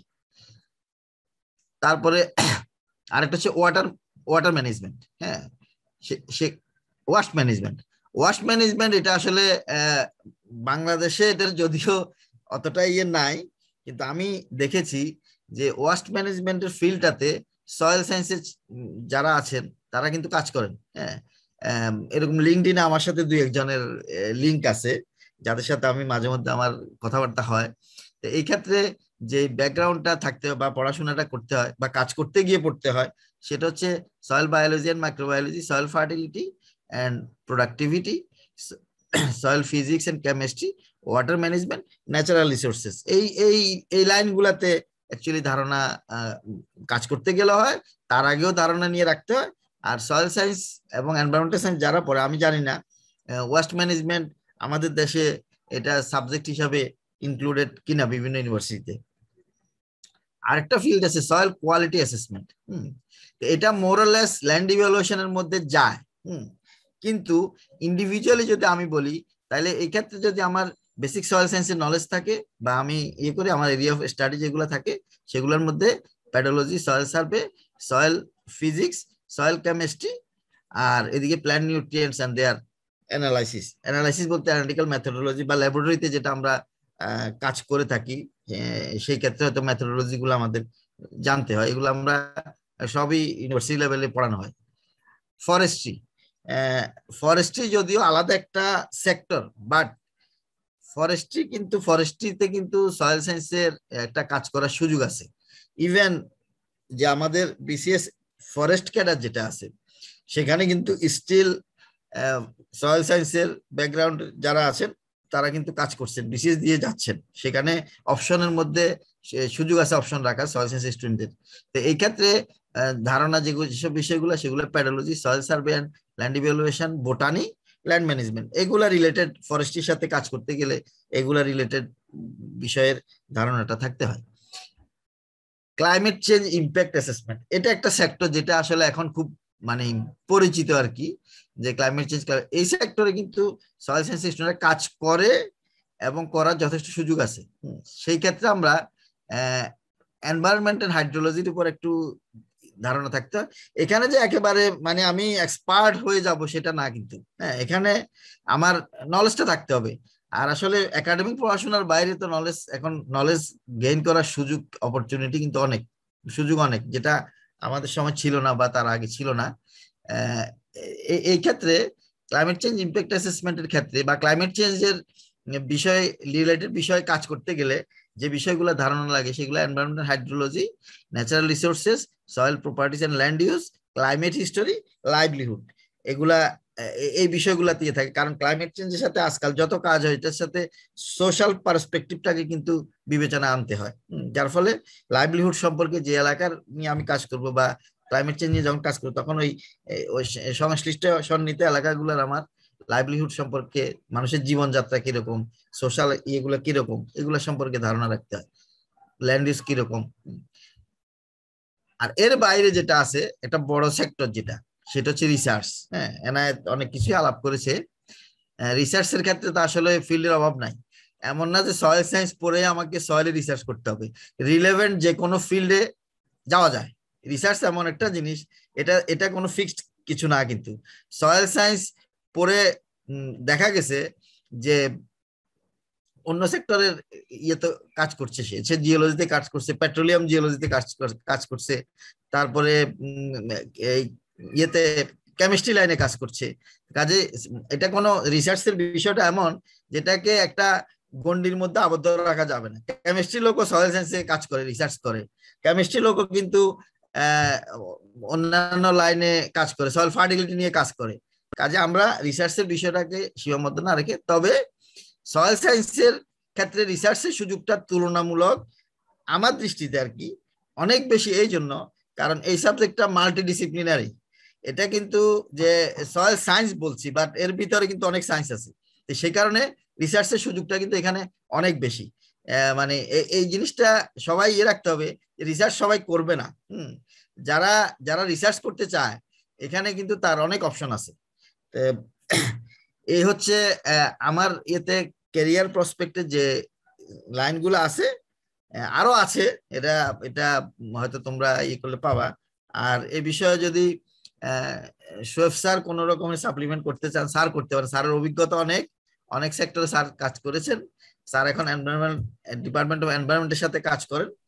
আর সয়েলের লোক অবশ্যই এনভায়রনমেন্টাল সেক্টরে যেখানেই, কারণ সয়েল একটা এনভায়রনমেন্টাল কম্পোনেন্ট, তো এনভায়রনমেন্টকে টানলেই সয়েল আসবে। কিন্তু তাহলে এই সেক্টরটাতে কিন্তু সয়েল সায়েন্সের স্টুডেন্টরা এখন প্রচুর কাজ করছে এবং অনেকের আগ্রহের বিষয় এটা। আর ওয়ার্ল্ড ওয়াইড এটা কিন্তু একটা আর একটা জিনিস তোমরা এখানে খেয়াল করছো কিনা প্রেজেন্টেশনে, রিমোট সেন্সিং জিআইএস, এই সেক্টরটা কিন্তু মানে সয়েল সায়েন্সের আমি সফটওয়্যার যেগুলা ঘেটেছি দেখেছি, ওইখানে যে এক্সাম্পল দে সয়েলের ডেটা দিয়ে এক্সাম্পল দেওয়া, হ্যাঁ, মানে আরজিএস বা অন্যান্য সফটওয়্যার গুলাতে, তার মানে সয়েলের কিন্তু এটা যেহেতু লোকেশন স্পেসিফিক একটা এন্টিটি, এটার ডেটা পরিবর্তনশীল, সেই কারণে এখানে কিন্তু ইনভেন্টরি ডাটাবেজ এই বিষয়গুলো জড়িত। ইভেন আমাদের এসআরডিআই থেকে একজন, আমি একটা এক্সাম্পল দিই, সে কিন্তু পড়ছে অ্যাগ্রো টেকনোলজি মানে এগ্রিকালচার, বিএসসি যে অনার্স, সে এখন অস্ট্রেলিয়ান একটা ইউনিভার্সিটিতে ডাটা সায়েন্সের উপর একটা বিশাল প্রজেক্টে সে কিন্তু এখানে কাজ করে, সে হ্যাঁ রিসার্চ অ্যাসোসিয়েট হিসাবে কাজ করে, আমাদের এখানে ছিল, এসআরডিএ তে জয়েন করেছে, কিন্তু সে এখন ডাটা সায়েন্স নিয়ে কাজ করে এবং সে ডাটা এক্সপার্ট হিসেবে কাজ করে। তার মানে সয়েল সায়েন্সে এমন একটা সাবজেক্ট, এখানে কিন্তু আসলে মাল্টিডিসিপ্লিনারি হওয়ার কারণে বিভিন্ন সেক্টরে কাজ করার সুযোগ আছে। তোমরা হয়তো এখানে যেটুকু আমি করতে পারছি, আমি আসলে বেশি ঘাটাঘাটি করতে পারি নাই, আরো সেক্টর আছে আমার জানা নাই, হয়তো ঘাটলে হয়তো পাবো। আমার মনে হয় কি তোমাদের আর বাংলাদেশে যে সুযোগগুলো আছে, বাংলাদেশে তো আমাদের নার্স মুক্ত যে ইনস্টিটিউট গুলো আছে যেগুলা কোঅর্ডিনেট করে বাংলাদেশ এগ্রিকালচার রিসার্চ কাউন্সিল, এর মধ্যে এসআরডিআই, বাড়ি, বিড়ি, সুগার কেন রিসার্চ, জুস রিসার্চ, সব সেক্টরে কিন্তু সয়েল সায়েন্স একটা ডিভিশন আছে। কিন্তু একটা পরিতাপের বিষয়, তোমাদের মানে হয়তো খারাপ লাগবে শুনতে, এগ্রিকালচার ব্যাকগ্রাউন্ডে যারা পড়েন তারা আবার ওইসব প্রতিষ্ঠানগুলোতে সয়েল সায়েন্স, যারা শুধু সয়েল সায়েন্স পাবলিক ইউনিভার্সিটি অন্য কোথাও করছেন, তাদেরকে আসলে একটু অ্যাকসেপ্ট করতে তারা মানে দ্বন্দ্বে ভুগেন। যার ফলে হয় কি ওই জায়গাটাতে একটা লিমিটেশন আছে সয়েল সায়েন্স স্টুডেন্টদের। হ্যাঁ, এটা জেনে রাখা ভালো। কেন? কারণ তাহলে অ্যাপ্লিকেশন করে দেখা যেতে এটার অভিজ্ঞতা কিন্তু আমার আছে। হ্যাঁ, আমি কেন বলতেছি আমার অভিজ্ঞতাটা, আমি বিআরআইতে দরখাস্ত করেছিলাম, আমার কার্ড আসে না। কার্ড আসে না কেন? আমি সয়েল সায়েন্স পড়ছি জেনারেল ইউনিভার্সিটি, আমি কৃষিবিদ্যা। কাজে এই বিষয়গুলা জানানোর কারণ হচ্ছে যে সয়েল সায়েন্স পড়ে কোনো অপরাধ না, এগ্রিকালচার সেক্টরে সয়েল সায়েন্স কাজ করবে আসলে। আর এখন মানে সয়েলের যে ভ্যালু গ্লোবালি দেওয়া হচ্ছে এখন, এবং গ্লোবাল সয়েল পার্টনারশিপ নামে একটা ফোরাম কিন্তু কাজ করছে গ্লোবালি। তো সেই বিবেচনায় সয়েল সায়েন্সের এখন নানাবিধ স্কোপ আছে, কাজ করার সুযোগ আছে। কাজে এই সুযোগগুলাকে আমরা চিন্তা করে আসলে করতে পারি, মানে আমাদের প্রচেষ্টাটা রাখতে পারি। তা আমার মনে হয় কি তোমরা চ্যাট বক্সে না লিখে অন করে দিয়ে বলতে পারো, সরাসরি কথা বললে ভালো হয়, ইন্টারাকশনটা ভালো হয় আমার ধারণা।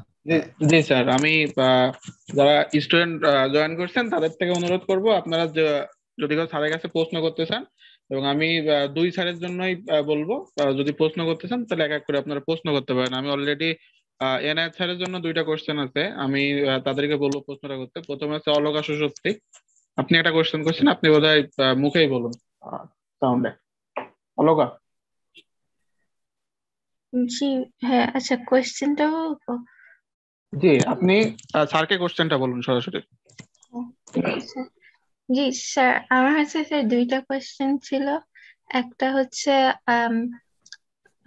মানে বাংলাদেশে রিসার্চ ইন্টার্নশিপে কি কি সুযোগ আছে সয়েল সায়েন্স ফিল্ডে, আর সেকেন্ডটা হচ্ছে স্যার মানে বিভিন্ন যে প্রোগ্রামিং ল্যাঙ্গুয়েজ গুলো আছে সেটার মধ্যে আমাদের জন্য কোনটা হেল্পফুল হবে, মানে সয়েল সায়েন্স রিলেটেড বা এনভায়রনমেন্ট রিলেটেড ফিউচারে ক্যারিয়ার করার জন্য কোনটা ভালো হবে, বা এরকম একটা সাজেশন টাইপের কিছু স্যার। আচ্ছা ঠিক আছে। আচ্ছা, two answer your first question, আমার কাছে মনে হয় যে কিছুদিন আগে আমি বিসিএস এর গিয়েছিলাম। তো এখানে আমাদের মনিরুজ্জামান পরাগ, উনি পরাগ ভাই আছে আমাদের সিনিয়র, উনি বলছিল যে ওনাদের এখানে এরকম ইন্টার্নশিপের সুযোগ আছে, চাইলে করতে পারে। আমি জানি না এসআরডিএ তে সুযোগ আছে কিনা, আমার আইডিয়া নেই। ভাইয়া ভালো বলতে পারবে, ভাই ভালো বলতে পারবে। এসআরডিএ তে ফর্মালি ইন্টার্নশিপ যেটা বলা হচ্ছে, শোনা যায় আমাকে? হ্যাঁ হ্যাঁ, শুনতে পাচ্ছি। হ্যাঁ, ফর্মালি ইন্টার্নশিপ যেটা বলা হয় সেরকম ইন্টার্নশিপ, তবে কেউ যদি এসআরডিএ এর কোঅপারেশন চায় সেক্ষেত্রে অফিসিয়ালি, আর আমি আনঅফিসিয়ালি করি, কারণ অফিসিয়ালি করতে গেলে অনেক হয়। আমার কাছে যারা আসে স্টুডেন্ট, আমি চেষ্টা করি, কারণ অফিসিয়াল সিস্টেমে করতে গেলে, বাংলাদেশে অফিসিয়াল সিস্টেমে কাজ করতে গেলে অনেক ভোগান্তি হয়, স্টুডেন্টের অনেক সমস্যায় পড়তে হয়, অফিসিয়াল ডেকোরাম মেনটেন করতে হয়। সেই কারণে আমি চেষ্টা করি, যেহেতু স্টুডেন্ট, আমি একসময় স্টুডেন্ট ছিলাম, স্টুডেন্টদেরকে আমি ওই ফর্মালিটিজ এর মধ্যে যাওয়ার ক্ষেত্রে একটু আমি করি, মানে ডিসকারেজ করি, যেটা আমি পারবো, আমি যেটা হেল্প করতে পারবো সেটা আমি ডিসকারেজ করি। এমনি ইন্টার্নশিপের অফিসিয়াল কোনো রীতিনীতি এখনো গড়ে উঠে নাই এসআরডি এর সাথে, সেটা হয়তো কোনো রকম এমওইউ বা কোনো রিকোয়েস্ট বা কোনো অফিসিয়াল ফর্মালিটিস মেনটেন করা গেলে এটা করা সম্ভব, অসম্ভব কিছু না। হ্যাঁ, সয়েল নিয়ে কাজ করে এসআরডিএ, বাংলাদেশের ন্যাশনাল ইনস্টিটিউট এই সুযোগটা দিবে না কেন? কিন্তু এটার জন্য ইনিশিয়েটিভ নিতে হবে। এটা যেসব ইউনিভার্সিটি গুলো আছে তাদেরকে ইনিশিয়েটিভ নিতে হবে, তা না হলে তো এসআরডিএ তো গায়ে পড়ে বলবে না আমি ইন্টার্নশিপ করাবো, তোমার স্টুডেন্ট পাঠাও। রাইট, সুযোগ আছে, সুযোগ নেই তা না। আচ্ছা, এছাড়া আমার মনে হয় যে ডিপার্টমেন্ট এনভায়রনমেন্টে মনে হয় এরকম ইন্টার্নশিপ করা যায়, বাট তারা সয়েল মানে সরাসরি সয়েল নিয়ে তারা কাজ করে না। কিন্তু বিসিএসআর এ সয়েল নিয়ে কাজ করার সুযোগ আছে, তো চাইলে ওরা ইন্টার্নশিপ করতে পারবে, ওখানে আমাদের একটা ডিভিশন আছে, that's possible. To answer your second question, তুমি বলছিলে যে কি ধরনের প্রোগ্রামিং ল্যাঙ্গুয়েজ আমাদের এখন, তো আসলে দিন দিন কিন্তু কঠিন হয়ে যাচ্ছে আমাদের একাডেমিয়াতে, এখানে মানে সবাইকে আসলে মাল্টি আসলে ফ্যাসিলিটেড যদি আসলে স্কিল না থাকে খুব কঠিন হয়ে যায় আসলে সার্ভাইভ করা। পাইথনটা খুব পাইথন যদি কেউ শিখতে পারে তার আসলে that will give him or her an upper hand over his or her peers. পাইথনটা শিখতে পারো। তারপর আর্ক জিআইএস আসলে তো এখন তো মানে মোটামুটি জিআইএস এর জন্য কিন্তু লাগেই, তাই না? এটা তোমাদের এটাও শিখতে হবে তোমাদের। পাইথনটা তোমাকে খুব একটা আপার হ্যান্ড দিবে আর কি, ডেফিনেটলি পাইথনটা শিখতে পারো। Thank you sir. ধন্যবাদ স্যার। আর একটা প্রশ্ন করছে স্যার সাদিয়া জামিনের শ্রুতি, আপনি বোধহয় মুখেই বলুন কোশ্চেনটা স্যারকে সরাসরি। ধন্যবাদ সমীর ভাইয়া। স্যার মনে হয় অলরেডি একটু বলেই ফেলেছে যে পাইথন বা ArcGIS টা মানে বিগিনারদের জন্য বলা যায়। তো অনেক সময় হয় কি যে আমি যেটা ফেস করেছি স্যার হচ্ছে আমাদের হেজিটেশন হয় যে কোনো একটা রিসার্চের কাজ করতে যাব, কি করতে হবে, কিভাবে এটাকে হচ্ছে প্ল্যান করতে হবে। তো এগুলার ব্যাপারে স্যার আপনার কি কোনো সাজেশন বা মতামত আছে কিনা যে কিভাবে আমরা বিগিনারদের জন্য কিভাবে রিসার্চটা শুরু করা যায়? বিগিনারদের জন্য যেটা আমি সাজেস্ট করবো যে আসলে কোন শিক্ষকের সাথে আসলে কথা বলতে হবে। কোন শিক্ষক যে আছে না, অনেকে তো হেল্প করে, হেল্পফুল কারো কাছে যেতে হবে। কারো মানে আমাদের শিক্ষকরা মোটামুটি সবাই তো হেল্পফুল, গেলে আসলে একটা গাইডলাইন দিয়ে দিবে তারা বিগিনার কিভাবে শুরু করতে, হাউ টু গেট স্টার্টেড, একটা আইডিয়া পাওয়া যায় কিন্তু আসলে। আর যে কোনো রিসার্চের আসলে যদি আমরা আমি বলবো যে একদম প্রথমেই আমি যদি চিন্তা করি খুব কমপ্লিকেটেড রিসার্চ করব, সেটা করলে হবে না। মানে সহজ, মানে আমার কাছে মনে হয় যে একদম সিম্পল রিসার্চ দিয়ে শুরু করতে পারে, একদম সিম্পল। যেমন আমি যেটা বলছিলাম যে গ্রোথ স্টাডি ফর এক্সাম্পল, যে আমার যদি একটা প্ল্যান্ট নিয়ে কাজ করি, যে আমি ফর এক্সাম্পল যে কিছু যেমন নাইট্রোজেনাস ফার্টিলাইজারের আমি ইম্প্যাক্ট দেখতে পারি, বা ফসফেট ফার্টিলাইজার ইম্প্যাক্ট দেখতে পারি, বা অর্গানিক ম্যানের ইম্প্যাক্ট দেখতে পারি। হ্যাঁ, দেখে আমি তখন একটা মানে এই জিনিসগুলো তো সবকিছুই কিন্তু কাজে লাগে, যে আস্তে আস্তে আস্তে আস্তে আসলে গ্র্যাজুয়ালি আমরা আর একটু কি বলে আর একটু কঠিন ধরনের রিসার্চ করতে পারি আর কি। প্রথমে সিম্পল রিসার্চ দিয়ে শুরু করে যখন আমি আবার কনফিডেন্সটা গেইনিং করবে, তখন আমি আস্তে আস্তে ওইদিকে যাবো। ধন্যবাদ স্যার। বা স্টুডেন্টদের থেকে আর কেউ যদি প্রশ্ন করতে চান স্যারদের কাছে সরাসরি প্রশ্ন করতে পারেন, আপনারা আনমিউট করে কথা বলতে পারেন প্লিজ। আসসালামু আলাইকুম, আমি একটা কোশ্চেন নামটা বলুন লিখেছিলাম। আমি ওয়াসি আহমেদ বলছিলাম, ইউনিভার্সিটি অফ ঢাকা থেকে। জি বলুন।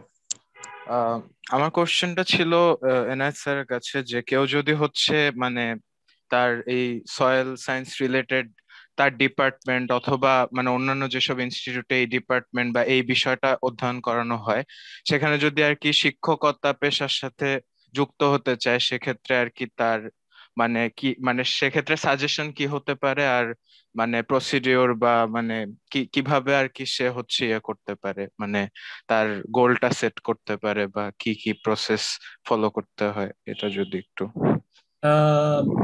আমি বলবো যে ফার্স্ট ইয়ারটা কিন্তু এক্সট্রিমলি ক্রুশিয়াল আসলে আমাদের ছেলে মেয়েদের জন্য। ফার্স্ট ইয়ারে যদি রেজাল্ট যদি ভালো না হয়, তখন কিন্তু আসলে এটা খুব কঠিন হয়ে দাঁড়ায় যে রিসার্চে যাওয়াটা। তো ফার্স্ট ইয়ার যদি কোনো স্টুডেন্ট ভালো করে, ডেফিনেটলি তাকে তো মানে কি বলে পজিশন যদি কথা চিন্তা করি, তার সিজিপির কথা চিন্তা করি, সিজিপি খুব ভালো হতে হবে ডেফিনেটলি। আর যদি টিচিং প্রফেশনে আসতে হলে যেটা করতে হবে, যে আমার you have to know your subject inside out. এটা হলো আসল কথা, যে সুপারফিশিয়ালি জেনে কিন্তু কোনো লাভ হবে না। যে আমি ঠিক আছে, অনেকে কিন্তু দেখা গেছে যে একটা কোর্সে মানে 4 আউট অফ 4 পেয়েছে, কিন্তু দেখা গেছে ওই কোর্সটা সম্পর্কে কিন্তু তার কিন্তু মানে ওই অর্থে আসলে সে কিন্তু ভালো জানে না, ভাষা জ্ঞান ওই সাবজেক্টে, তো ওইটা আসলে হইলে সমস্যা, তখন কিন্তু কঠিন হয়ে যায়। তো টিচিং প্রফেশনে আসতে হলে আসলে মানে you have to devote a lot of time. এখানে কোনো শর্টকাট নেই, অনেক পড়তে হবে এবং রেজাল্ট ভালো করতে হবে। রেজাল্ট ভালো করলে এবং আমার মনে হয় যে উপরের দিকে থাকলে তার একটা ডেফিনেটলি মানে he or she will stand a chance. হ্যাঁ, ঠিক আছে। Yes sir, thank you sir. Wasi ভাই আর কোনো প্রশ্ন করতে চান? না না ভাই। জি ধন্যবাদ। আচ্ছা, স্টুডেন্টের থেকে আর কেউ কোনো প্রশ্ন করতে চাইলে কথা বলতে পারেন আনমিউট করে প্লিজ। কেউ কি প্রশ্ন করতে চান? নাহলে আমরা পরবর্তী সেশনের দিকে যাব। আমি আবারও বলছি, স্টুডেন্টের থেকে যদি কোনো প্রশ্ন করতে চান তো দয়া করে করবেন।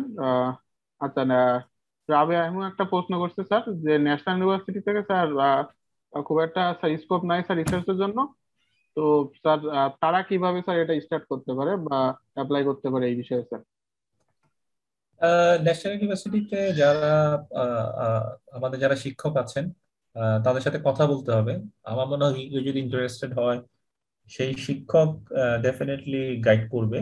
আর যদি কোনো ধরনের কোলাবোরেশনের দরকার হয়, তো এখন তো অনেক জায়গায় কোলাবোরেট করা যায়, বিশ্ববিদ্যালয়ের সাথে কোলাবোরেট করতে পারে, হয়তো কোনো বিশ্ববিদ্যালয়ের শিক্ষক গাইড করলো, সে রিসার্চটা তার ইউনিভার্সিটি কলেজেই করলো, একটা প্রোডাক্ট এক্সপেরিমেন্ট বা যে কোনো ধরনের এক্সপেরিমেন্ট, এবং গাইডেন্সটা কিন্তু মানে আহ, কি বলে তার শিক্ষক করতে পারে, বা যদি কোলাবোরেট করে তাও তখন কোনো বিশ্ববিদ্যালয় বা অন্য কোনো কলেজে শিক্ষক করতে পারে। আর যেটা বলছিলাম যে বিসিএসআই এর কথা বলছিলাম, তারপরে আমাদের অ্যাটমিক এনার্জি কমিশন, এখন কিন্তু অনেক জায়গায় কিন্তু ছেলেমেয়েরা যাচ্ছে, হ্যাঁ, বিভিন্ন বিশ্ববিদ্যালয় থেকে, বিভিন্ন কলেজ থেকে। তো সব জায়গায় কিন্তু আসলে অ্যাপ্রোচ করতে হবে, অ্যাপ্রোচ করলে কিন্তু আসলে সম্ভব। হ্যাঁ, সবাই কিন্তু হেল্প করতে চায়, আসলে হেল্প করে। কারো যদি ইচ্ছা থাকে আমার মনে হয় না কোনো সমস্যা হবে, কাজ করতে পারবে সে। জি স্যার, ধন্যবাদ স্যার। আচ্ছা, আর কেউ কোনো প্রশ্ন করতে চান? না হলে আমরা পরের সেশনের দিকে যাব। আমরা যদি কেউ কোনো কোশ্চেন করতে চান তাহলে কথা বলতে পারেন আনমিউট করে প্লিজ। আচ্ছা, যদি আমার মনে হয় আর কেউ কোনো কোশ্চেন করতে চাচ্ছেন, আমি একটু শোয়েব স্যারের কাছে যাব। স্যার আপনি স্যার কথা বলতে চাচ্ছিলেন স্যার, আমি অনুরোধ করবো স্যার আপনি স্যার কথা বলুন স্যার। আমি কথা বলতে চেয়েছিলাম স্যার ওই যে স্যার মঞ্জু স্যার বলছিল স্যার ওই যে কনজারভেশনের বিষয়ে স্যার আপনাকে শেয়ার করেন কিনা স্যার? না, স্যার প্রথম কথা হচ্ছে আমি অযাচিত ভাবেই একরকম আমি অ্যাক্সিডেন্টলি এখানে আজকে আসছি। এ, তারপরেও তোমাদের সবাইকে একসাথে দেখে আমার ভালো লাগছে। আমার প্রথম একটা যেটা রিয়েকশন হলো আজকে, সেটা হচ্ছে যে ইন্টার্নশিপের যে বিষয়টা, এই বিষয়টা কিন্তু আগে খুব একটা ছিল না, এখন ইদানিং কালে আসছে। অন্যান্য প্রফেশন গুলোতে, ব্যাংক বা অন্যান্য প্রফেশন গুলোতে এগুলো আছে। তার জন্য কিন্তু যেটা দরকার সেটা হচ্ছে লিঙ্ক দরকার। প্রফেসর এনায়েত যেটা বললেন যে অ্যাপ্রোচ করলে হবে, আমাদের দেশের সংস্কৃতিটা এখন ওই পর্যায়ে নেই।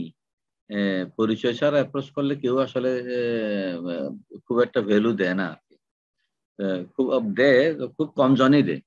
আমি বলবো না, হয়তো প্রফেসর এনায়েত দেয়, অথবা আমাদের মঞ্জু সাহেবের কাছে গেলে ওনার কাছে পাওয়া যাবে, এরকম হয়তো আরো কিছু লোক আছে। তবে জেনারেল সিনারিও হচ্ছে যে আসলে গেলেই খুব একটা ইয়ে পাওয়া যায় না আর কি। তো এটার জন্য দরকার হচ্ছে একটু লিঙ্ক থাকলে ভালো হয়। যেমন আমি পরিবেশে তো আজকে দীর্ঘদিন 2015 থেকে কাজ করছি। আমি দেখেছি ওখানে সয়েল সায়েন্সের ছেলেরা কাজ করেছে, কিন্তু আনফরচুনেটলি তারা জানে যে আমি সয়েল সায়েন্সের ব্যাকগ্রাউন্ডের লোক, এবং আমি যেটা কাজ করছি সেটাও সয়েলের উপর কাজ, এবং ল্যান্ড ডিগ্রেডেশনের কাজ, যেটা যেটা সবচেয়ে ক্রিটিক্যাল এই যুগের জন্য।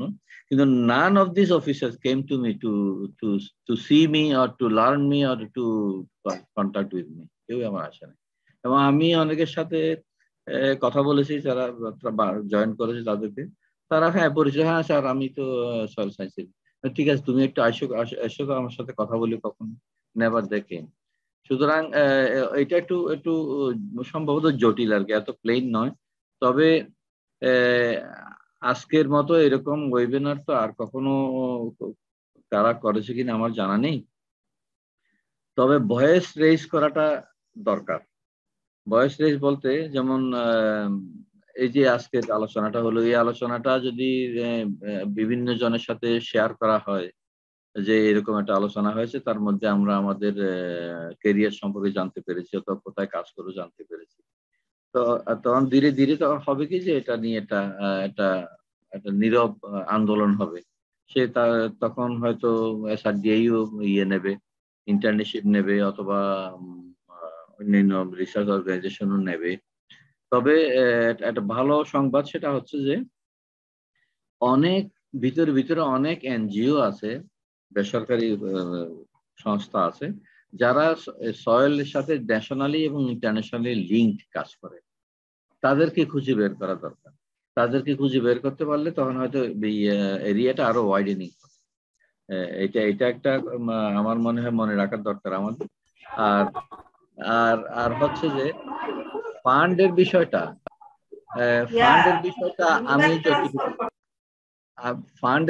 আমি যতটুকু জানি, পৃথিবীতে এখন এই সমস্ত কাজের জন্য, গবেষণা কাজের জন্য ফান্ড আছে অ্যাভেলেবল, কিন্তু নিতে জানতে হয়, সেটা হচ্ছে কথা, জানতে হবে।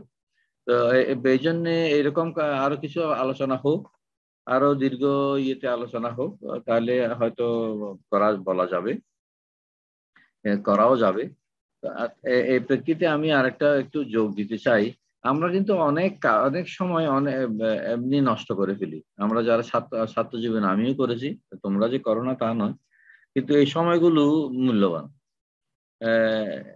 এই সময়টাতে যদি আমি এমনি না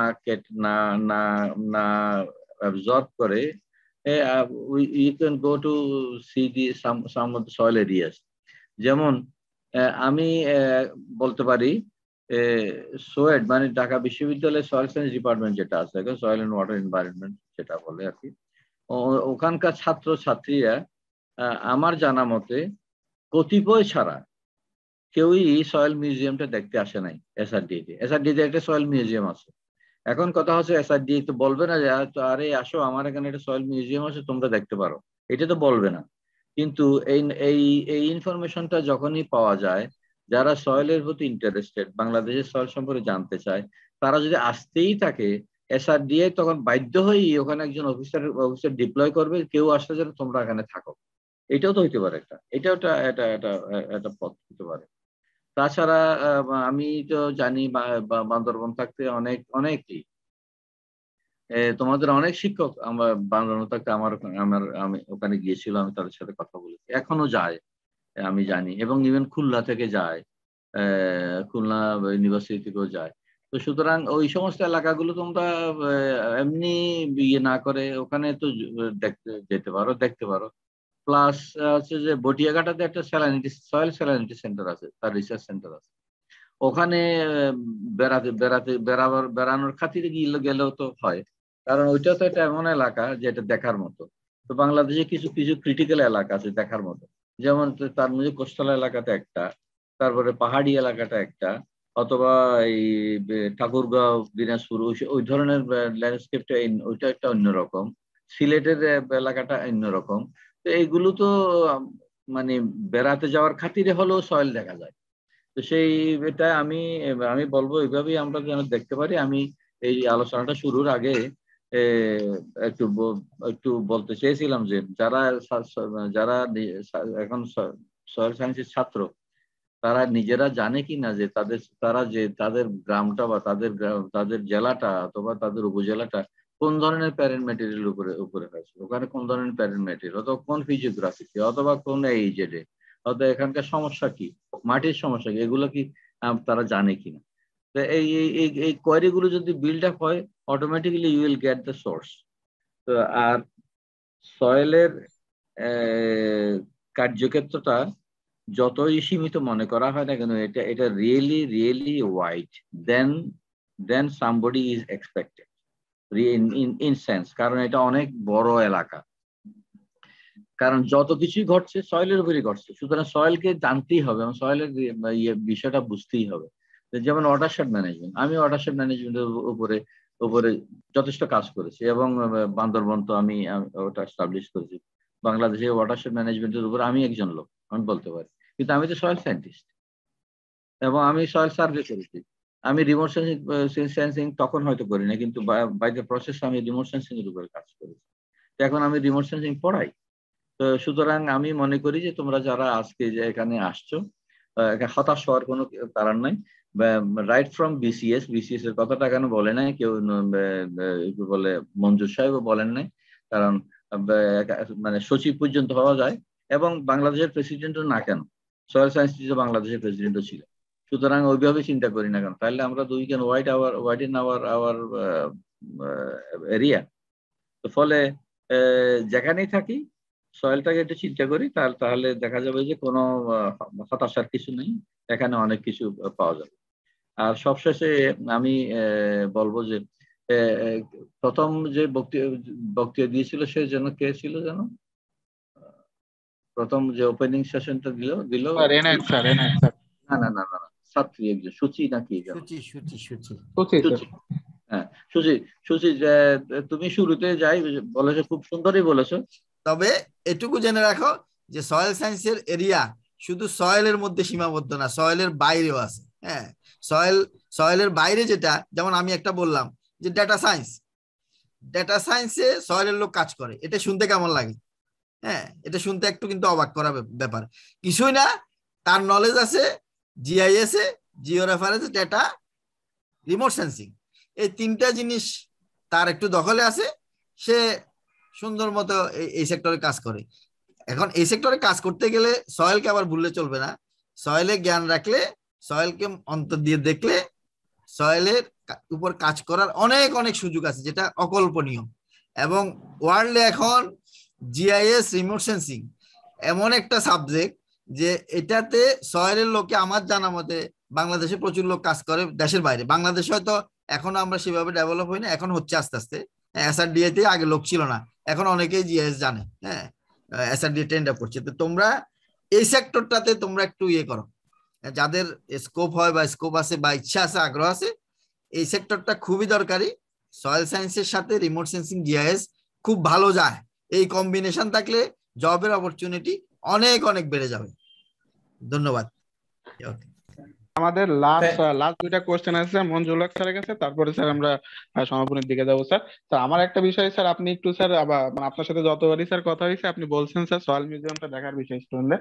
তো স্যার এখানে আজকে অনেক স্টুডেন্ট আছে, তো স্যার আপনি যদি স্যার একটু স্যার সয়েল মিউজিয়ামের বিষয়ে স্যার স্টুডেন্টদের জানান, তাহলে স্যার মানে সবাই স্যার উপকৃত হয়। সয়েল মিউজিয়াম আমাদের যেটা শুরু হয়েছে, সেখানে সয়েল মিউজিয়ামে যা আছে বেসিক্যালি বাংলাদেশের বিভিন্ন ফিজিওগ্রাফির মেজর সয়েল প্রোফাইল গুলা মনোলিথ আকারে সেখানে আছে।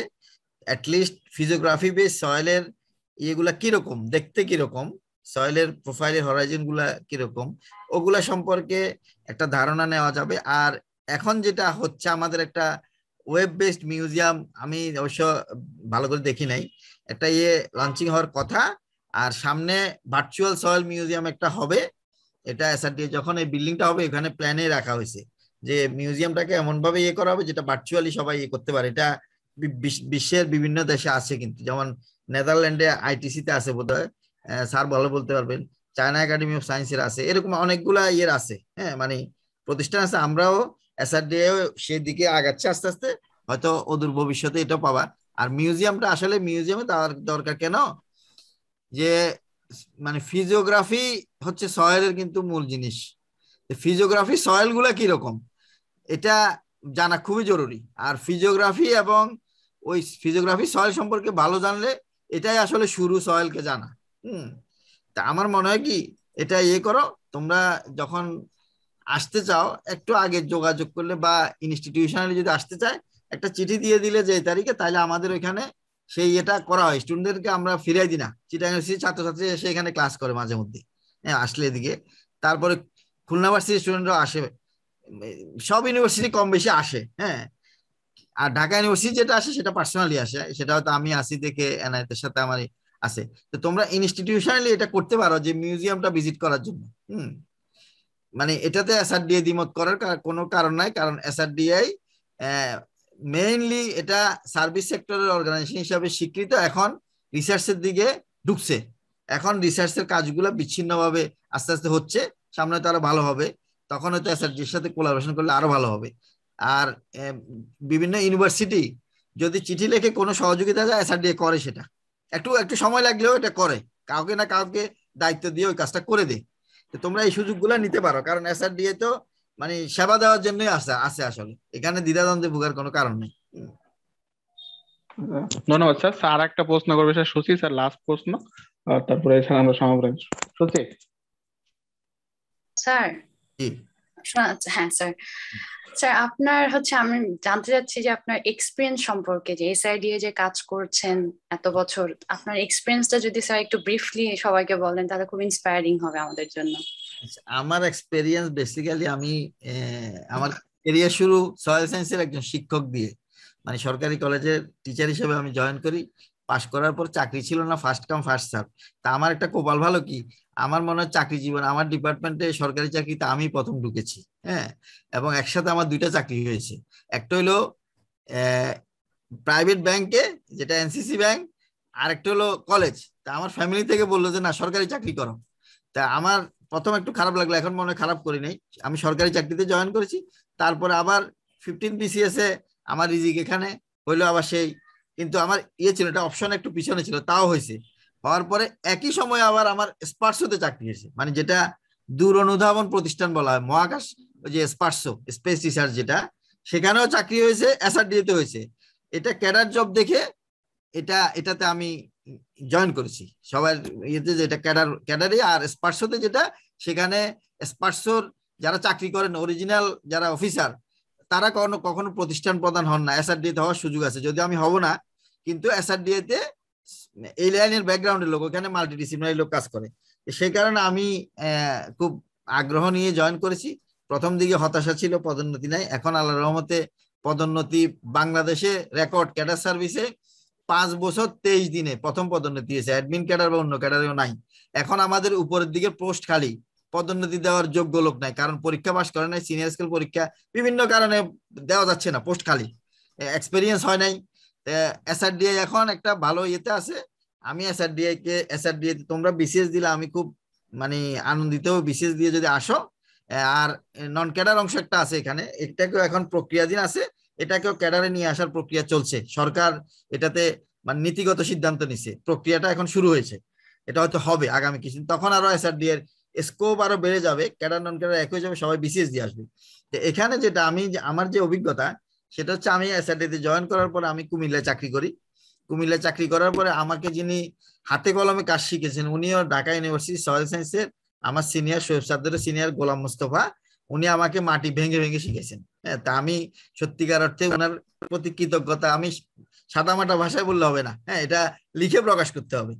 যাক, কোনোদিন যদি ইয়ে হয় আমি ইয়ে করবো। উনি আমাকে ফিজিওগ্রাফি বেস, ওখানে 3টা ফিজিওগ্রাফি, যে উপজেলাটা সেটা প্রথম সার্ভের জন্য নিলেন, আমার জন্য বেসিক্যালি আমার জন্য নিয়েছিলেন আরেকটা, যেটাতে একটা ফিজিওগ্রাফি। এখন আমি মাটি চিনবো না ভালো, তখন উনি আমাকে বললেন যে না, ডিরেক্টর স্যার ছিলেন আমাদের সমশহীদ, উনাকে বললেন না, এখানে একজন নতুন অফিসার জয়েন করছে, তাকে শেখানোর জন্য 14 গ্রাম সার্ভে করবো। 14 গ্রামে হিল, পিডমন্ট, ফ্ল্যাট প্লেন সবই আছে। হ্যাঁ, তখন এই স্যার আমাকে এই ফিল্ডে নিয়ে হাত ধরে ধরে, মানে আমি যদি বলি যে বিশ্ববিদ্যালয়ের পরে সয়েল সায়েন্স শিক্ষার শিক্ষাগুরু আমার প্রথম হচ্ছেন গোলাম মোস্তফা স্যার। তো উনি আমাকে হাতে ধরে শিখিয়েছেন, যার ফলে আসলে মাটিকে কাছে থেকে, প্রথম মনে হতো প্রোফাইল কাটলে সব মাটি একরকম, চেহারা তো এক, কিন্তু যখন উনি বলে যে কিরকম, আমার জিজ্ঞেস আমি স্যার চেহারা তো একরকম, বলে না এক না, আসো তোমার দেখাই। এই যে দেখা শুরু, মাটিকে সুযোগ পাইলেই দেখেছি। তখন 7 বছর ফিল্ডে চাকরি করেছি, তারপর ঢাকায় আসলাম। ঢাকায় আসার পরে অনেক চড়াই উতরাই পেরিয়ে দীর্ঘ 17 বছর পরে পদোন্নতি পাই। এখন পায় না, এখন সবাই 5 বছর 5.5 বছরের মধ্যে পরীক্ষা পাস থাকলে পদোন্নতি হয়ে যায়। তারপরে পদোন্নতি অবশ্যই আমার টাইমলি হয়েছে। এখন আরেকটা ডিউ হয়েছে আমার, আমি যেসব ইয়েতে কাজ করছি এর মধ্যে জিআই সেকশনে কাজ করেছি, এখন আছি উপজেলা নির্দেশিকা, যেটা এসআরডি এর কোর কাজ। উপজেলার যে রিপোর্ট গুলো আমরা বাইরে হয়, তোমরা সবাই মনে হয় এটা সময় সময় ইউজ করে থাকো, এত ইউজ করে, টিচাররাও ইউজ করে। এটা একটা মানে খুব সুন্দর একটা জিনিস। এটা থেকে সয়েলের প্রতিটা উপজেলার ইনফরমেশন গুলো এখানে আছে, একটা সুন্দর ম্যাপ দিয়ে। এই সেকশনটাতে আমি এখন দায়িত্ব পালন করছি। এখন এই পর্যন্ত আমার হাত ধরে প্রায় 200-র উপরে বই আমি এডিট করেছি। হ্যাঁ, এবং উপজেলা নির্দেশিকা সেল আমাকে অনেক সয়েল সম্পর্কে, যেটা বাংলাদেশের সয়েল এখন আমার চোখের উপর ভাসে, ম্যাপ আমার চোখের উপর ভাসে, কারণ বাংলাদেশের বিভিন্ন জায়গার উপজেলার ম্যাপগুলা, সয়েল ম্যাপগুলা এডিট করেছি, ঠিক করেছি, পড়তে হয়েছে, এই জন্য আরএসএস গুলা পড়তে হয়েছে। তা আমার মানে লার্নিং এর এসআরডিএ তে আসার পরে নির্দেশিকা সেল হলো আমার সবচেয়ে বড় লার্নিং এর জায়গা। আমি গত 8 বছর মতো এখানে আছি। আর অভিজ্ঞতার মধ্যে যেটা ভালো অভিজ্ঞতা, একটা কাজ করেছি আমি, ওয়ার্ল্ড রেফারেন্স বেস ক্লাসিফিকেশন বাংলাদেশের, এই কাজটা আমি করেছি দীর্ঘ 5-6 বছর। এটা পড়াশোনা করে ঘেটে ঘুটে এটা এই সুযোগটা করে দিয়েছেন এই জায়গায় যাওয়ার। সেটা যারা আমাকে শিখিয়েছেন, শোয়েব স্যার, গোলাম মুস্তফা স্যার, এস.এম. শহীদ স্যারদের নাম শুনে থাকবা। আর সাথে আছেন আমার শিক্ষক ইমামুল হক স্যার, উনি আমাকে নমিনেশন দিয়ে চায়না নিয়ে গেছিলেন একটা প্রোগ্রামে, এশিয়া সয়েল পার্টনারশিপের প্রথম কনফারেন্স। ওইখান থেকে আমি যখন আসি, তখন ওইখান থেকে আমি একটা নিয়ে আসি যে আমাকে এই কাজটা করতে হবে বাংলাদেশকে, এটা বাংলাদেশ এখনো করে নাই। আসার পরে আমি এই মনোনিবেশ করলাম, এই ঘাটাঘাটি করে সর্বশেষ 2021 সালের ফেব্রুয়ারি মাসে এই ম্যাপটা আমি জমা দিয়েছি গ্লোবাল সয়েল পার্টনারশিপের কাছে। হয়তো কিছুদিনের মধ্যে এটা বোধহয় যাবে, আপলোড করবে তারা। তো এই কাজটা করেছি। তো সয়েল সায়েন্স এটা করার পর আমার মনে হয়েছে যে সয়েল সায়েন্স পড়া সার্থক। আরেকটা বিষয় বলি, আরেকটা সার্থক এসআরডিএ তে চাকরি করে আমি ফিল করেছি, সেটা হলো চায়না একাডেমি অফ সায়েন্সে যখন গিয়েছি, আমরা একটা প্রেজেন্টেশন দিয়েছিলাম 60টা স্লাইডের, ইমামুল হক স্যার আর আমি। দেওয়ার পরে যখন নামলাম, স্যার আর আমি যখন টি ব্রেকে আসছি, এফএওর ল্যান্ড ডিভিশনের হেড আমাকে ডাকছে, ডাকা বললো যে এই কাজ কি তোমরা কি এনজিও? আমি বললাম না, এনজিও না, আমরা গভর্নমেন্ট প্রতিষ্ঠান। তখন ইমামুল হক স্যার বললো যে উনি কি? আমি বললাম উনি আমার টিচার। বললো যে তোমাদের প্রেজেন্টেশন, তোমরা যে কাজ করেছো, এটা ওয়ার্ল্ডে এই ধরনের কাজ কেউ করে নাই। তোমরা রুট লেভেল পর্যন্ত সয়েলের ডাটাকে এখন ইউজ করছো, এটা অকল্পনীয়। আমি তোমাদের প্রেজেন্টেশনটা এফএওর ওয়েবসাইটে দিব লিঙ্ক পেজ হিসাবে। তো এটা আমি জানিও না। আমি যখন চলে আসলাম 15 দিন পরে, আমার এক কলিগ নেটে বসে গেটে দেখাইলো যে মঞ্জু ভাই, আপনার তো দেখি প্রেজেন্টেশন একটা এফএও লিঙ্ক পেয়েছে, ওই land and soil resource database for grassroot agricultural development in Bangladesh. তো এই প্রেজেন্টেশনটা বেসিক্যালি এটার কারণেই এখন অনেকের সাথে আমার একটু লিঙ্কেজ তৈরি হয়। স্টুডেন্টরা ওই দেখে বলে যে আপনি এটা দেখছি, এটার একটু এই জিনিসটা জানতে চাই। তো এটাতে আমি খুব মানে গর্বিত যে এসআরডিএ তে চাকরি করার শুরুতে খুব হতাশ ছিলাম, এখন এসআরডিএ তে চাকরি করে আমি আর হতাশ নাই। আমার খুব লাগে, চাকরি 3.5 বছর আছে, আগামী দিনগুলোতে ডেটাবেস নিয়ে কাজ করব। শোয়েব স্যার থাকবেন এই সাথে, কাজের সাথে স্যারের হেল্প নিব। এসআরডিআই কিন্তু ওয়ার্ল্ডে এমন একটা প্রতিষ্ঠান যেটাকে আজকাল মডেল হিসাবে চিন্তা করছে কোনো দেশ, এবং এফএও রিকমেন্ড করছে যে এসআরডিআই। কিছুদিন আগে আমাদের এখানে ইথিওপিয়ার একটা টিম আসছিল, তার আগে মালয়েশিয়া থেকে একটা টিম আসছিল। এরকম বেশ কয়েকটা কান্ট্রি থেকে আমাদের আসছে। আর এফএও লোক কিন্তু এসআরডিএ তে হুমড়ি খেয়ে পড়ে এখন ডেটার জন্য, কারণ সয়েলের এত ডাটা লিমিটেশন আছে অনেক ডেটার মধ্যে, কিন্তু এত এনরিচ ডেটাবেস কিন্তু আসলে কোথাও নাই। মানে যেটা মানে স্বীকার করে সবাই, এবং এই ডেটা কিন্তু ইউজ করে বিভিন্ন সেক্টরে ইউজ হয়, কিন্তু আমরা হয়তো জানিও না। প্রাইভেট সেক্টর, গভর্নমেন্ট সেক্টর সব জায়গায় ইউজ হচ্ছে।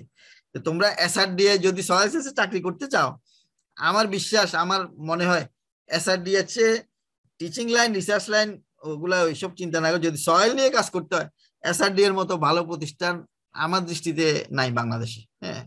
তা আমার মনে হয় আমার যেটুকু শেয়ার করেছি, আবার সময় সময় তোমার সাথে কথা হইলে আরো অনেক কথা আলাপ করা যাবে।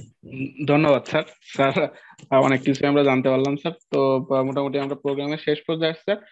তো আরেকবার আমি স্টুডেন্টদের বলবো যে কেউ যদি কোনো প্রশ্ন করতে চান তো আপনারা আনমিউট করে করতে পারেন। আমরা শেষ করব, যেহেতু 10:22 বাজে এখন, আমাদের টাইম অনুযায়ী আমরা শেষের দিকে চলে আসছি। আর যদি কেউ প্রশ্ন না করতে চান তাহলে আমরা প্রোগ্রামের সমাপনের দিকে যাব। আচ্ছা, কেউ কোন স্যার বা ছাত্রদের ভিতর থেকে ভাইয়া, আমি, হ্যাঁ বলেন। সরি আপনাকে ইন্টারাপ্ট করছি, একটা চ্যাটে অলরেডি একটা কোশ্চেন এসেছে। আচ্ছা, তো এইটা আমি একটু মানে স্যারকে, কোনো স্যারকে নির্দিষ্ট করে বলে নাই।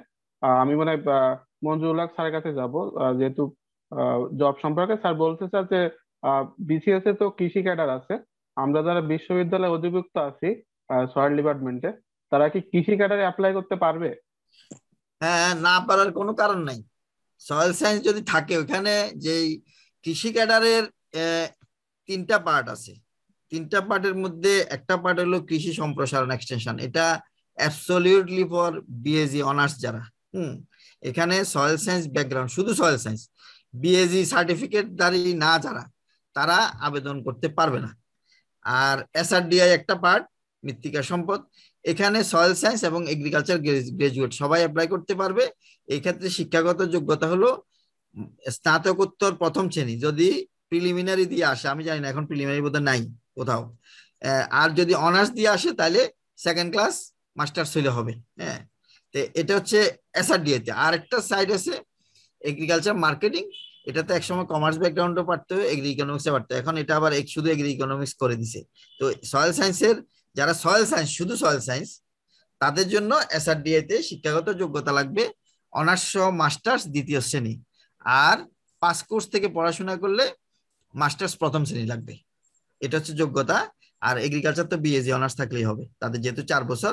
আর এখন যেটা মাস্টার্স, যেহেতু 4 বছর হয়ে গেছে, এখন মাস্টার্স তো লাগে না। এখন তো 4 বছর অনার্স, তো ওইটা আছে, কিন্তু একটা বোধহয় সার্কুলার জারি হয়ে গেছে, যাদের 4 বছর অনার্স তাদের ক্ষেত্রে আর মাস্টার্স অনার্স করে পরীক্ষা দিতে পারবে, এসআরডি এর কৃষি ক্যাডার অপশনে রাখতে পারবে। এটা হচ্ছে বিসিএস এর এখন যে কারিকুলাম। হ্যাঁ, ধন্যবাদ স্যার। তো আমি প্রোগ্রামের সমাপনী বক্তব্যের আগে আমি প্রথমত স্যারদের ধন্যবাদ দিতে, প্রথমে আমি ধন্যবাদ দিতে চাই জালালউদ্দিন মোহাম্মদ শহীদ স্যারকে।